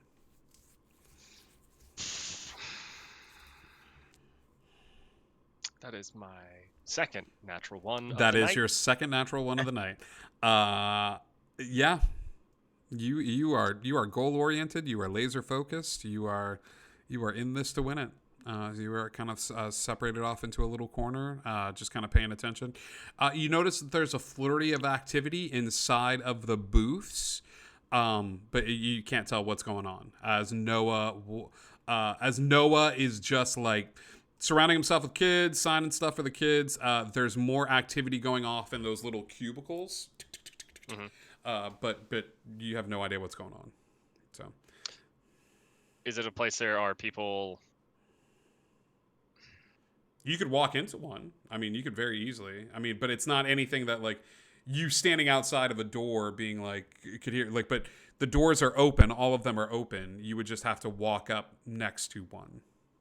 I mean, like, would it be suspicious if I walk by? Like, is there enough traffic from random other people? There's enough traffic. Okay.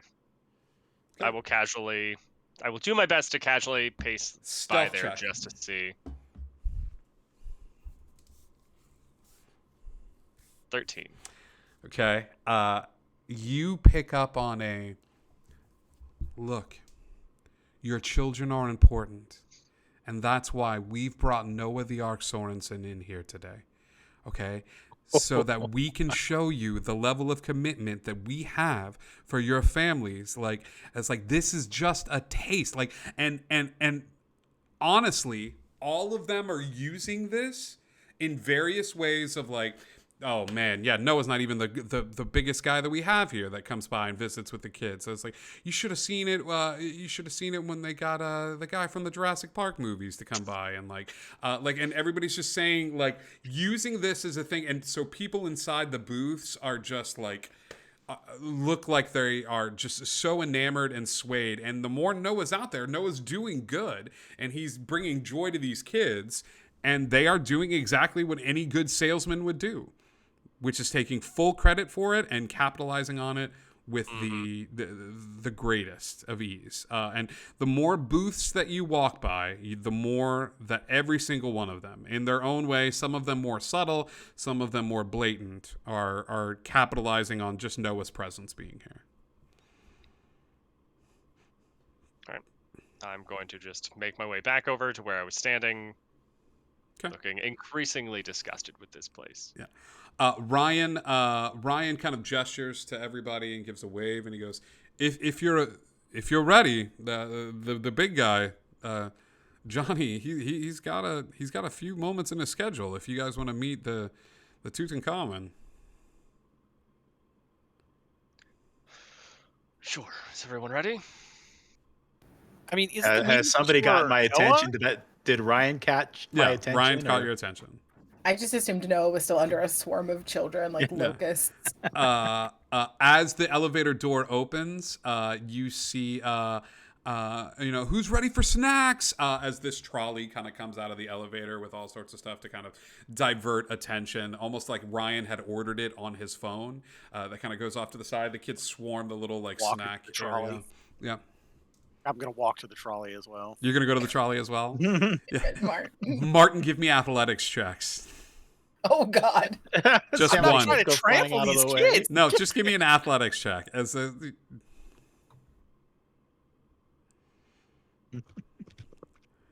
15 on the dice, so 14. Yeah, you shoulder check these sick kids out of the way. I'll get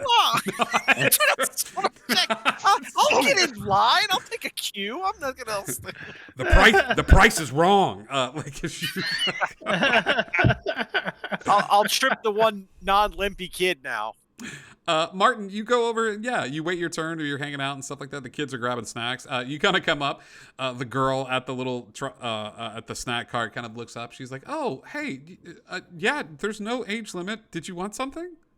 What you got? She's like, "Mostly candies. I've got some bags I'll of take chips.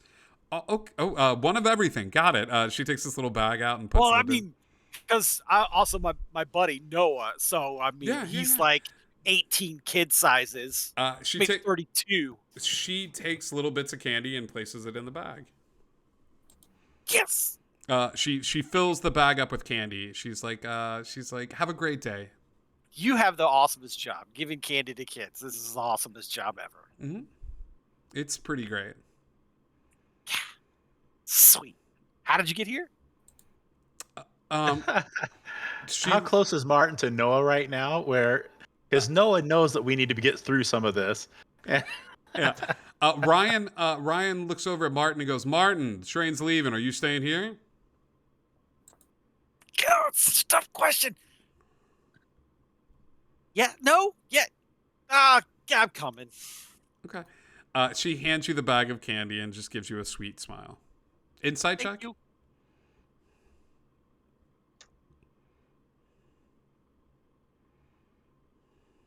$11. Cool. You head over towards the elevator. You got your bag of Oh, I candy. scored us some candy. Yeah, you got a big old bag of candy. Okay, so there's a lot. I mean, you're going to take a lot. Can you leave some for us? It's a lot of candy. It's not that much. It's a bag. It's one bag. Okay.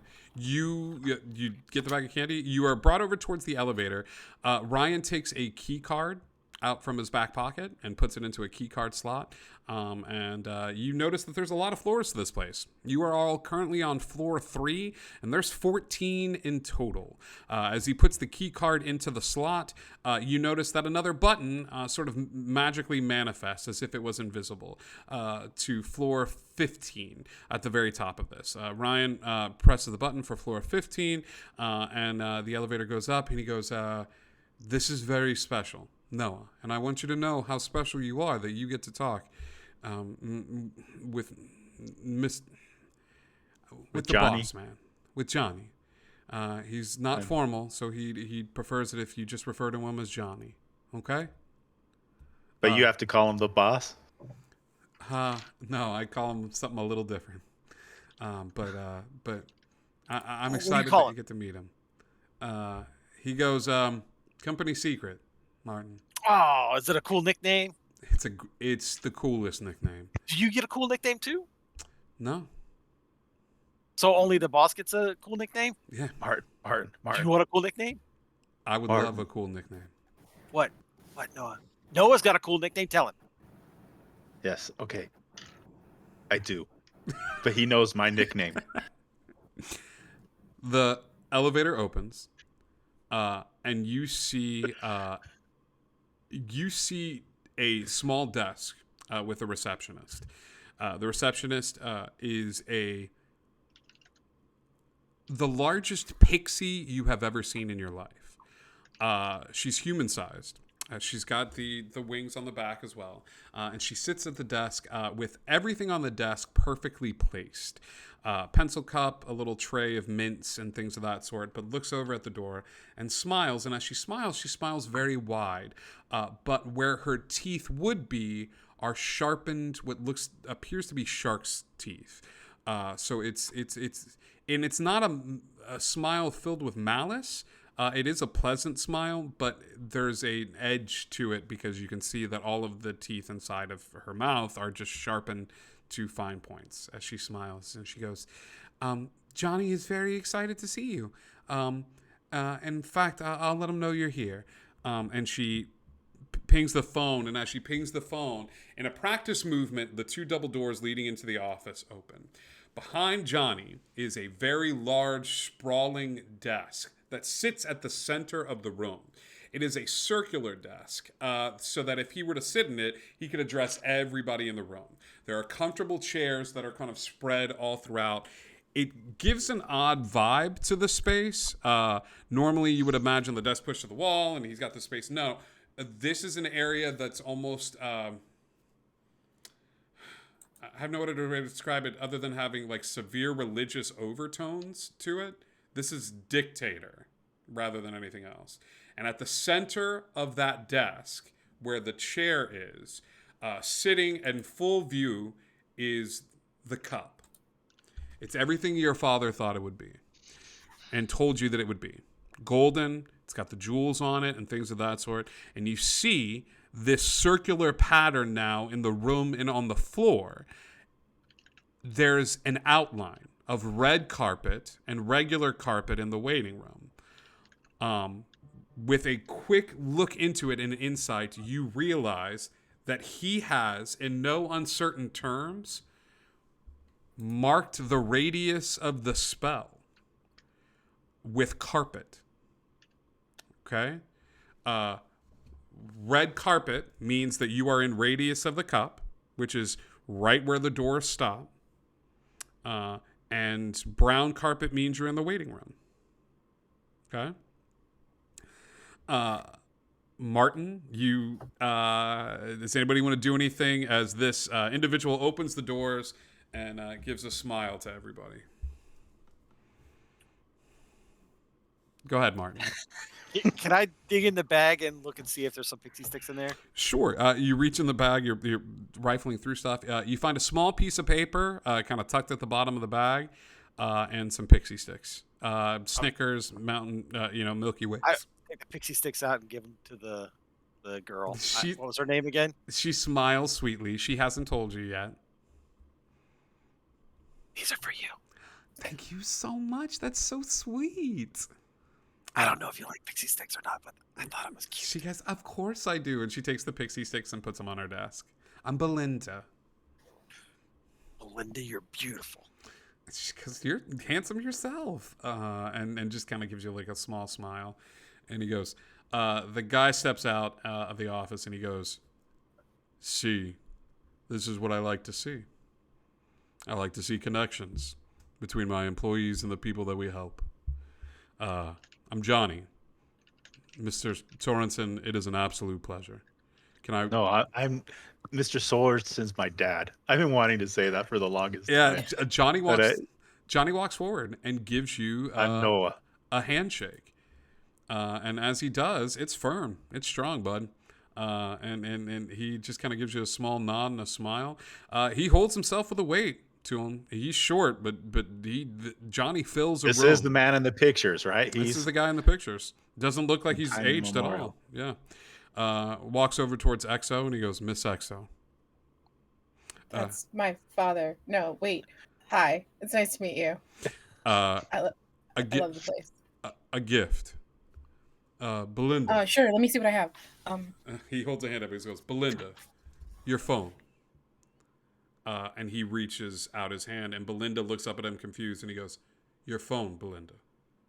And Belinda reaches into her purse and pulls out her phone, and he hands you the phone. I was just going to get in trouble. Well, you don't have to do that. No. I want everybody that comes into this office to walk away happy.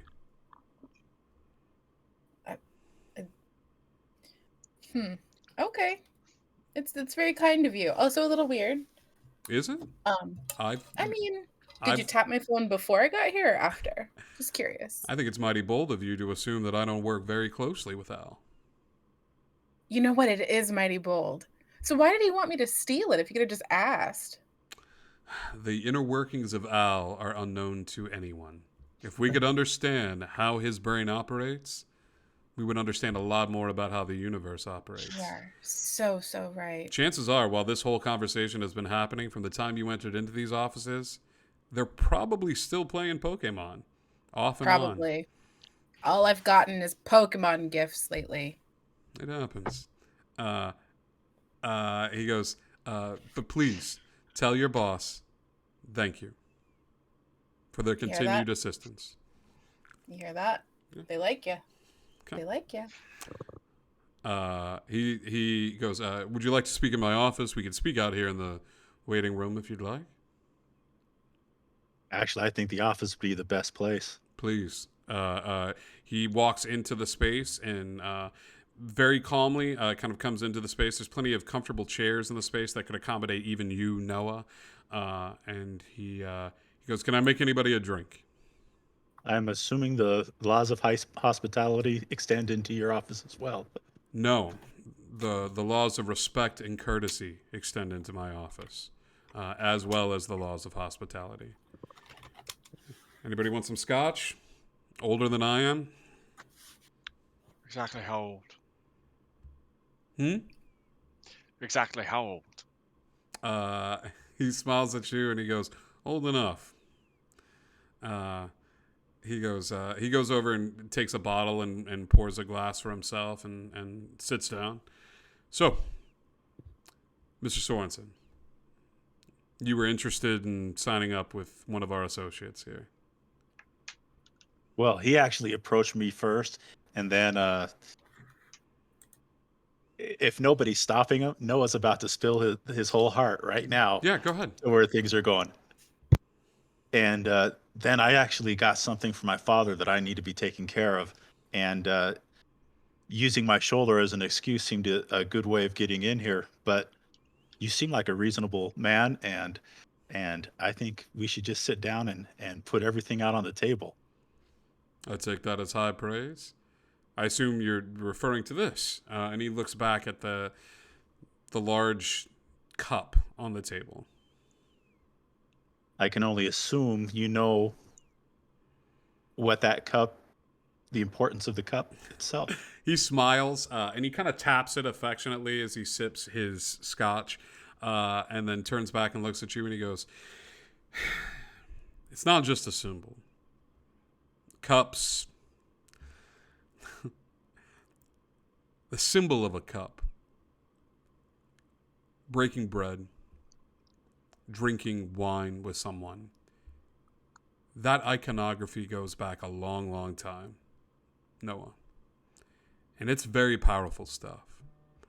A cup, the symbol of a cup, represents peace, represents trust.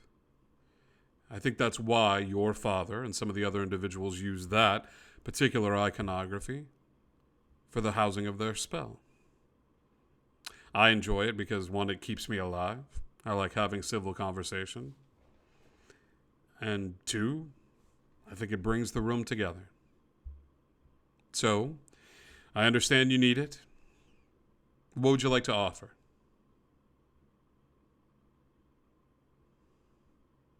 I've got season passes to.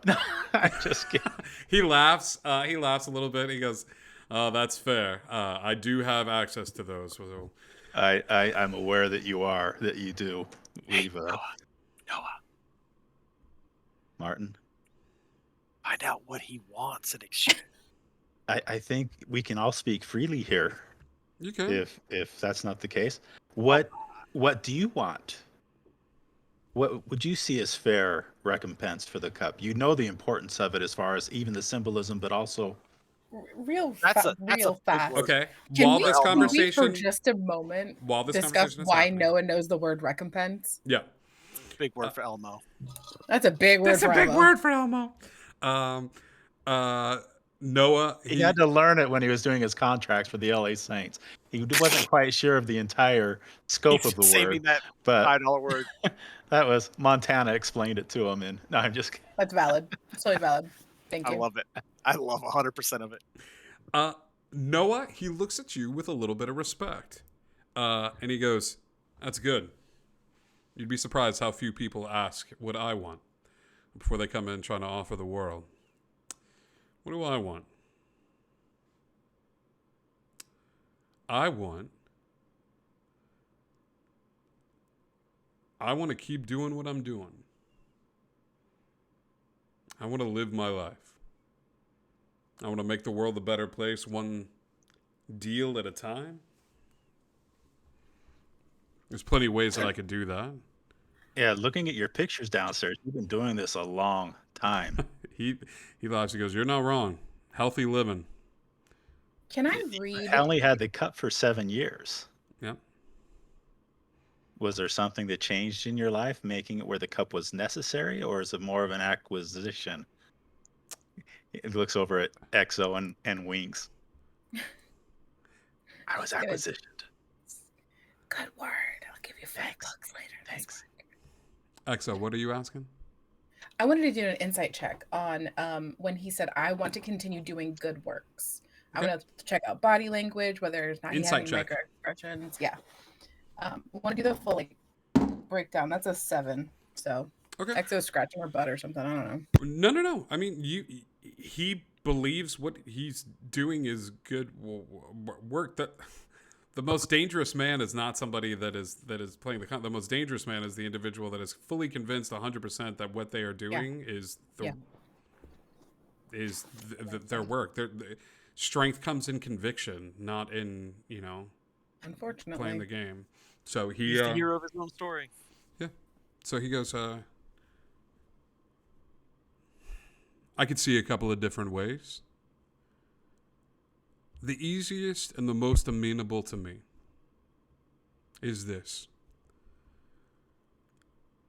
Martin, Exo, Noah, Mr. Patrick.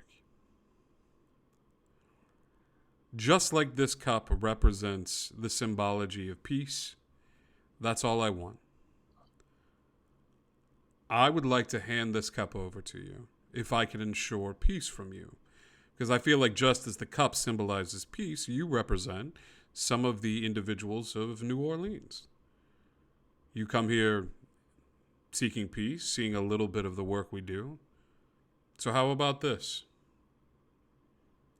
I give you the cup. Father Patrick, you walk out of this place with the cup in hand. And Martin, Father Patrick, Exo, Noah,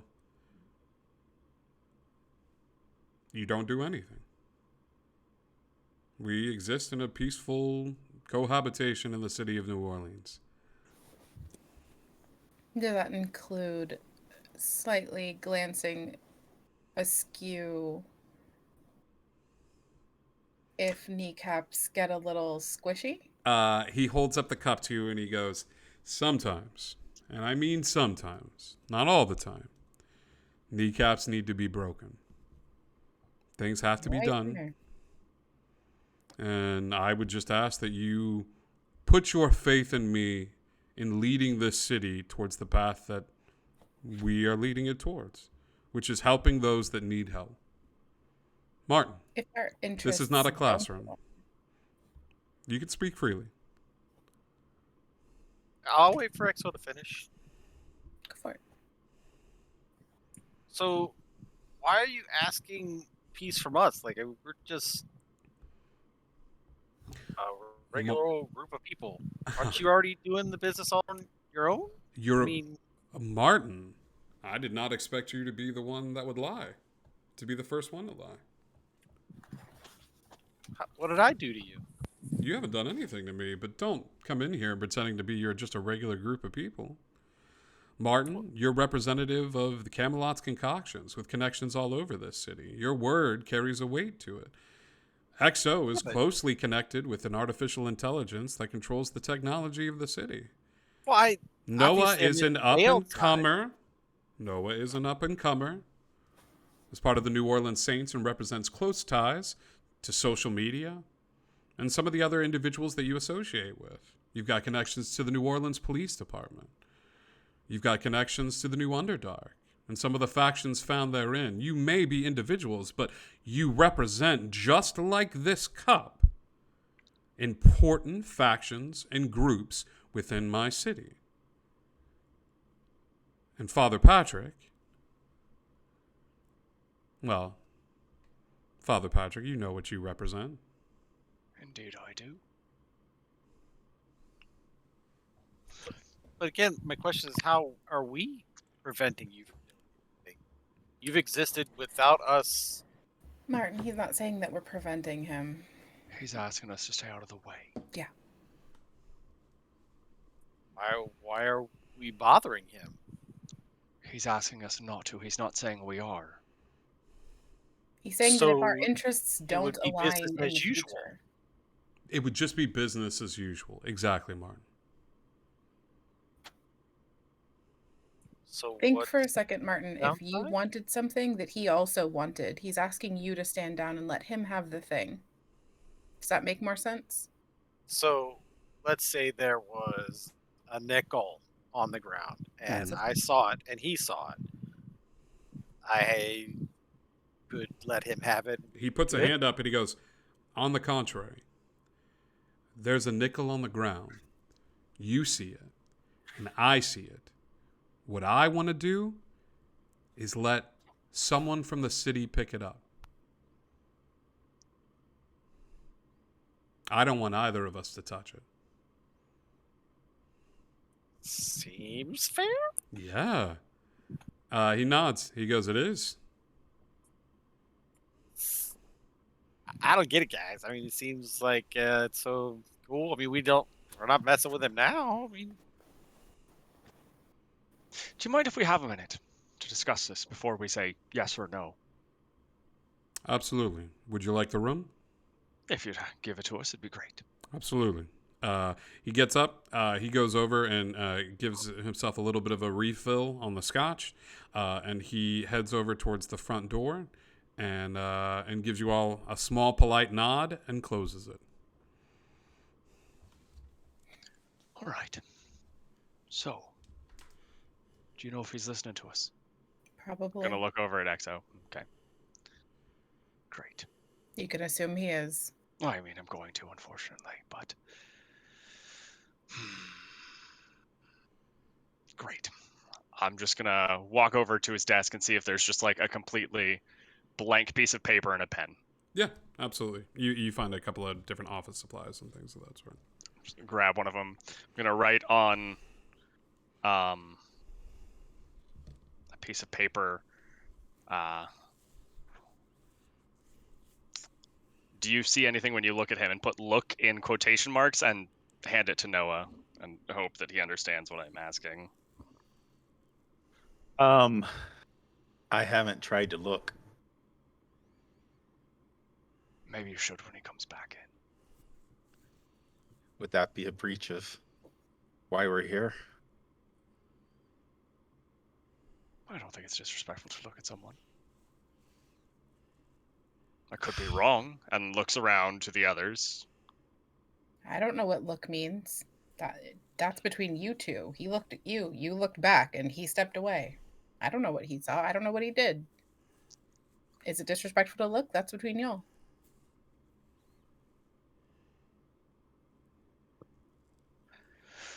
I don't like it. We don't particularly have a whole lot of choice in the matter. He does sort of hold all of the cards. I see no other way of walking out of here without the cup. I do have fears of. There does seem to be a darkness here. As Montana, God. In some of the things that they're doing. I mean, there's not everything is bright here, and I can feel that. Mm-hmm. But I don't think they're forcing anybody into anything. I don't know. I really don't know on that. What were you asking, Exo? I lost it. I'm so sorry. I don't remember. Question I have is I see those kids down there, and are they being helped or hurt, or because I think they're being helped at the expense of somebody else. Typically their parents, or someone who cares for them very much, I'd assume. but wouldn't any of those people be willing to do whatever it took to make sure that they were helping their kids? And would they be taken advantage of by an organization that was not quite as this one? Or would they have a better chance at a place that was not quite like this one? I almost have a feeling they're here because there's no place like this one. You're probably right. so So I what it agree comes down with to is, are Noah. we willing to be in his pocket? I don't think he's asking us to be in his pocket. He's just asking us to ignore him. At the expense of our own ideals. Yes, unfortunately, sometimes And Ignore that's where him. my struggle is right now. So, quick question. What would we do? We'd be interrupting people's choice? And see, and that's where my weight is, because people have the freedom of doing as they wish, and that's something why I I would agree never with take you, from Noah. them. But do they always know The truth of the what they're full- agreeing to.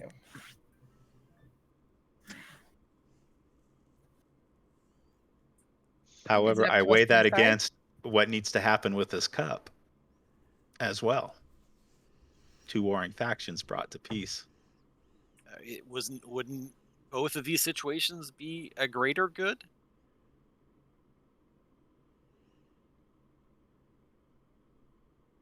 Martin, sweet Martin. Your ideals blind you to a lot of some of the darkness in the world, I fear. And it's good to have you. It really is, because you are a lot of heart. But I feel like there's something else going on here that we're not seeing. Oh, there definitely is. But what choice do we have, really? Yep. Noah. Hey, Johnny, why don't you come back in? And Okay. I just want to know what I'm dealing with. Johnny walks back in. Have we come to a decision? What did you think about what we were talking about?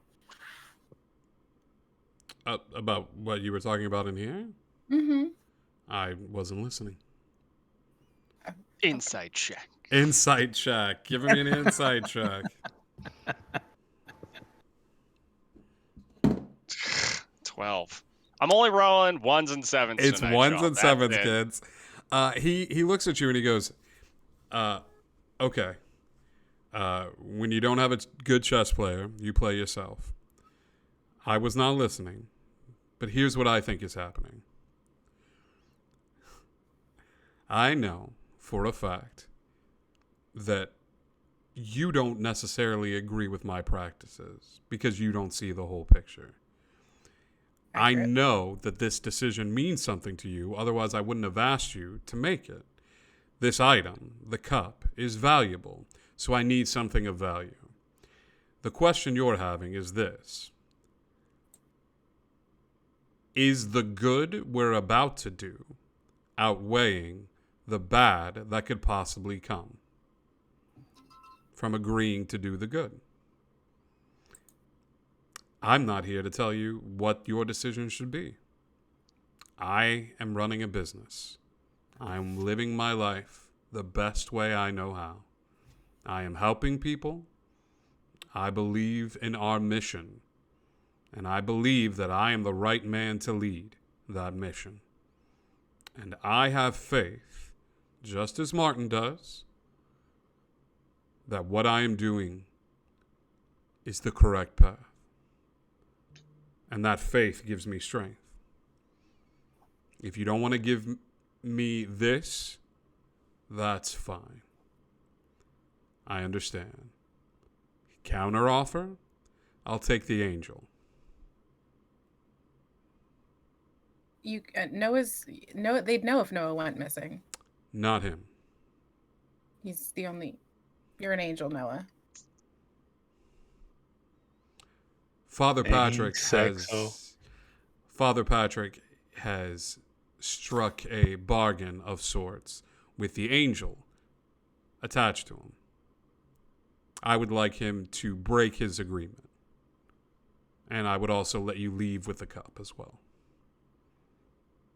Yes, Martin.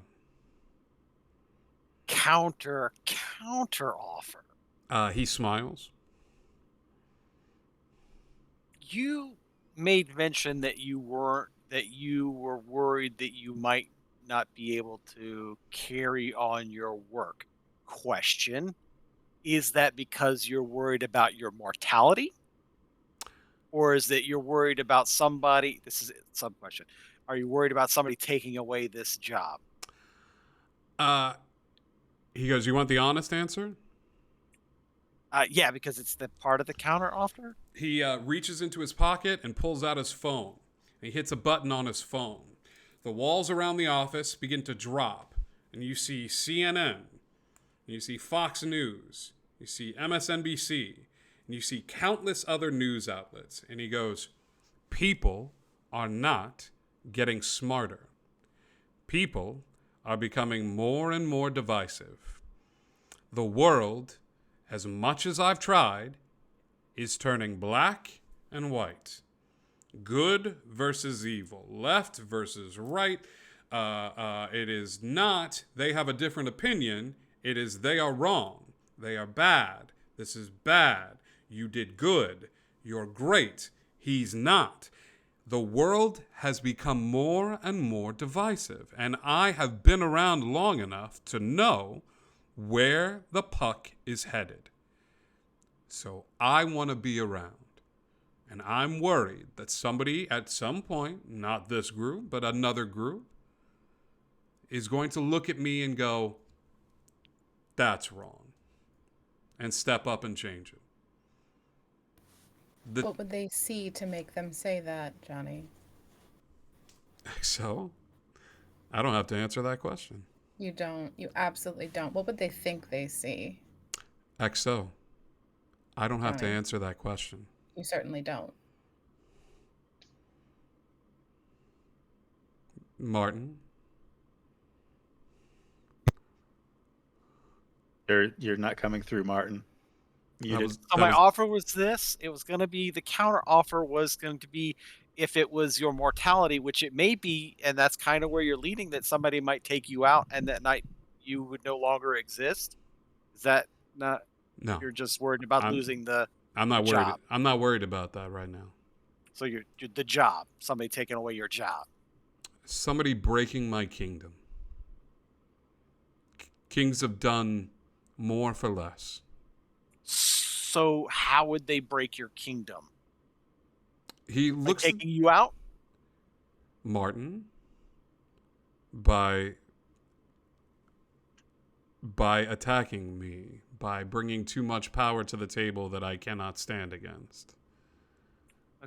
Okay, so if that were the case, wouldn't you want an exit strategy for your protection? I would. So I know I can't do it now, but on faith, just as much as you believe, I believe, at some point I will have the ability to alter you. If I were to pledge that alteration when you need it, and you could always start again as someone or something different. He smiles and he goes, Martin, I'm not unflattered. I really am. But you have to realize that whatever abilities you think you have, I have individuals in my entourage that can do the same. You realize that. But here's where the counter offer has validity. Do you trust that when you fall, you'll still have control over those people? Or do you trust the person that has faith and will never falter from that faith? Persuasion check. Being true.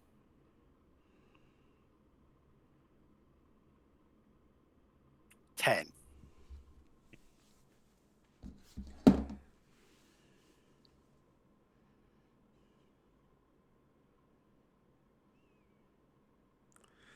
He looks at his drink and looks up at you.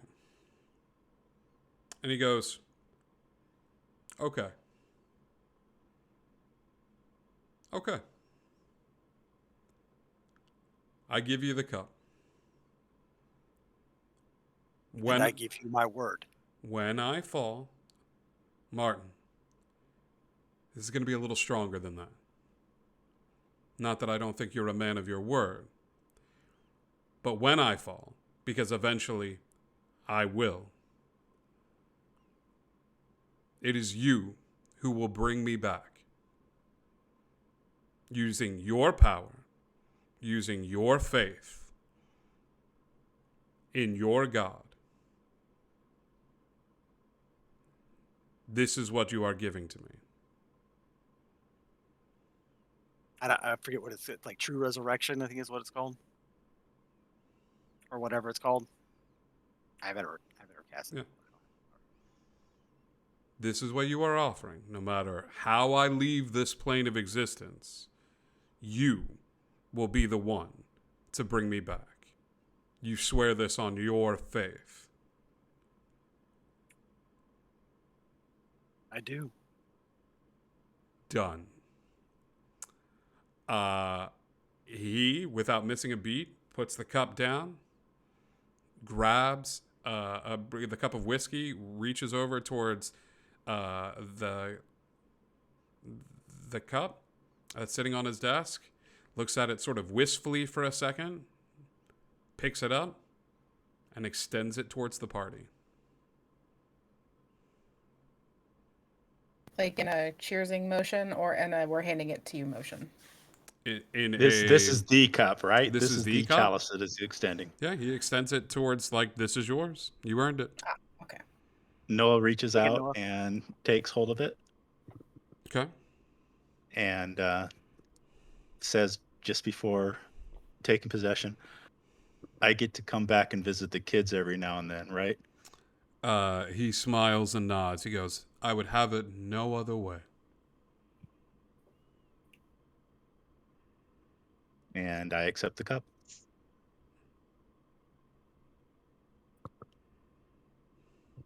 Do we exchange numbers, like phone numbers, or you He- just call me, or how do I just know? Is it going to happen? Like, it's not soon because I don't have that ability right now. But I mean, you call me? Do I call you? Will I just know? I'll know. You'll tell me. Martin, do you know how you get your power? Your magic?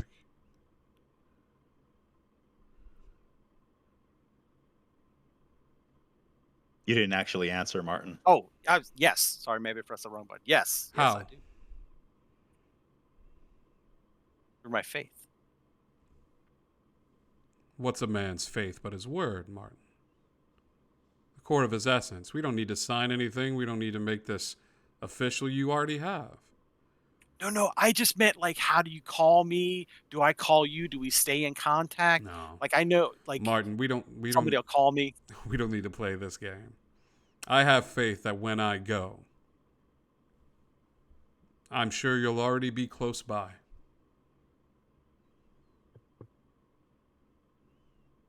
Don't like that. I hate every bit of what you just said out of character. Out of character, completely. That just chilled me to the bone. And well, it should have. Yep. As this conversation is going down between the heart of our group and this potential sociopath, I would like to clone the secretary's SIM card so I can give it back to her so she doesn't lose all her contacts. Yeah, absolutely. You do. It does not take you long to do this whatsoever. He smiles and he goes, Noah, we'll be seeing you soon. The kids will look forward to it. Feel free to call anytime you're going to be stopping by. The car is waiting outside for you. I've ensured that Christopher is going to be your driver back as a little gift to you, Martin. If you ever need a favor here in the city, please reach out to me. I will do everything in my power to make sure that I can assist you with whatever you need.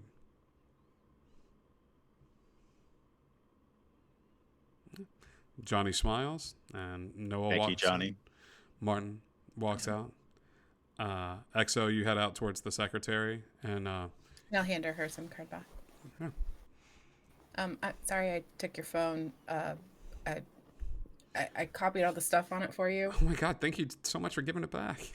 Yeah, I have to keep the phone though. No, it's fine. Don't worry about it. She smiles and gratefully takes it. Father Patrick, are you heading out? Yeah. Yeah. He holds up a hand and he goes, Father Patrick, a word. Sure. He goes, professional courtesy. One to another. I have seen it. Regardless of what I may do to this city, regardless of what any of us do, symbolically or otherwise, I need to assure you that your friends, none of them, wreak the havoc and chaos that your friend does to this city. When the apocalypse comes, when Armageddon hits, it's not them. It's him. Professional courtesy.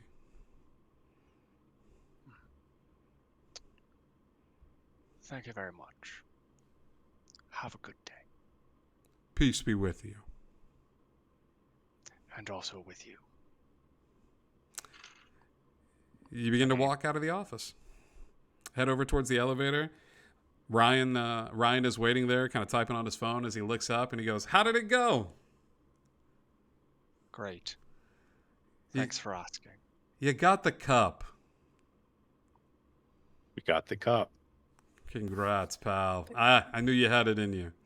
Come on, your ride's waiting. You all head out, making your way down to the car. Ryan escorts you over towards it, and he goes, "Oh, hey, hey, before you guys go, gift bags." And he hands over the gift bags to each of you. Inside are little hats and T-shirts and stuff like this. He goes, "We're going through some rebranding. It's just kicking over. I think you're gonna love it. We're no longer an organization. Boss felt like this would be a better way to view us. We're here to help people, so why not live it?" And you see the shirt that says the Foundation. He goes, "This will be the foundation in which we build our kingdom." Isn't that cute? For the record, I do not accept one of these bags. Yeah. He gives you the bags as you all sit Can I in the have this car. bag? You can have his bag. As you all sit in the car and begin to drive back, thinking about the choices that you've made, you sit shotgun. Martin, you begin to eat some of the candy in your candy bag. Is it Christopher? It's Christopher. I offer him some of the candy, obviously. Yeah. He pulls out a piece of candy and he goes, "What's this?" It's for you. "No, this." And he holds up the piece of paper that was in the bag. Oh, what is it? Is it mine? Is it mine? I don't know. That's mine. You grab the piece of paper and you unfold it, and it's just two simple words that look like they were scrawled very quickly. And those words are? "Help me." That's where we're going to end tonight's Son episode. of a biscuits! You're very beautiful. You're very beautiful. Did you not catch the paper remark when you went to get the pixie sticks? No. What? I was wondering when you were going to bring it up, but obviously you missed it. So I didn't. I am an idiot. That is where we are going to end tonight's episode. Tonight, with the Foundation becoming a source of good and light in the city of New Orleans, the gang making new friends and new allies in their fight against injustice and evil within the city. When we come back, we've got one more episode where we're gonna go visit the Gith Zerai and the Gith Yankee, bringing our cut back and hopefully getting Noah's father out of jail. But until then, we love you all so much. Indigo Connect, and we'll see you next time. I love you. You're not an idiot. It's gonna be great. We'll see you next time, kids.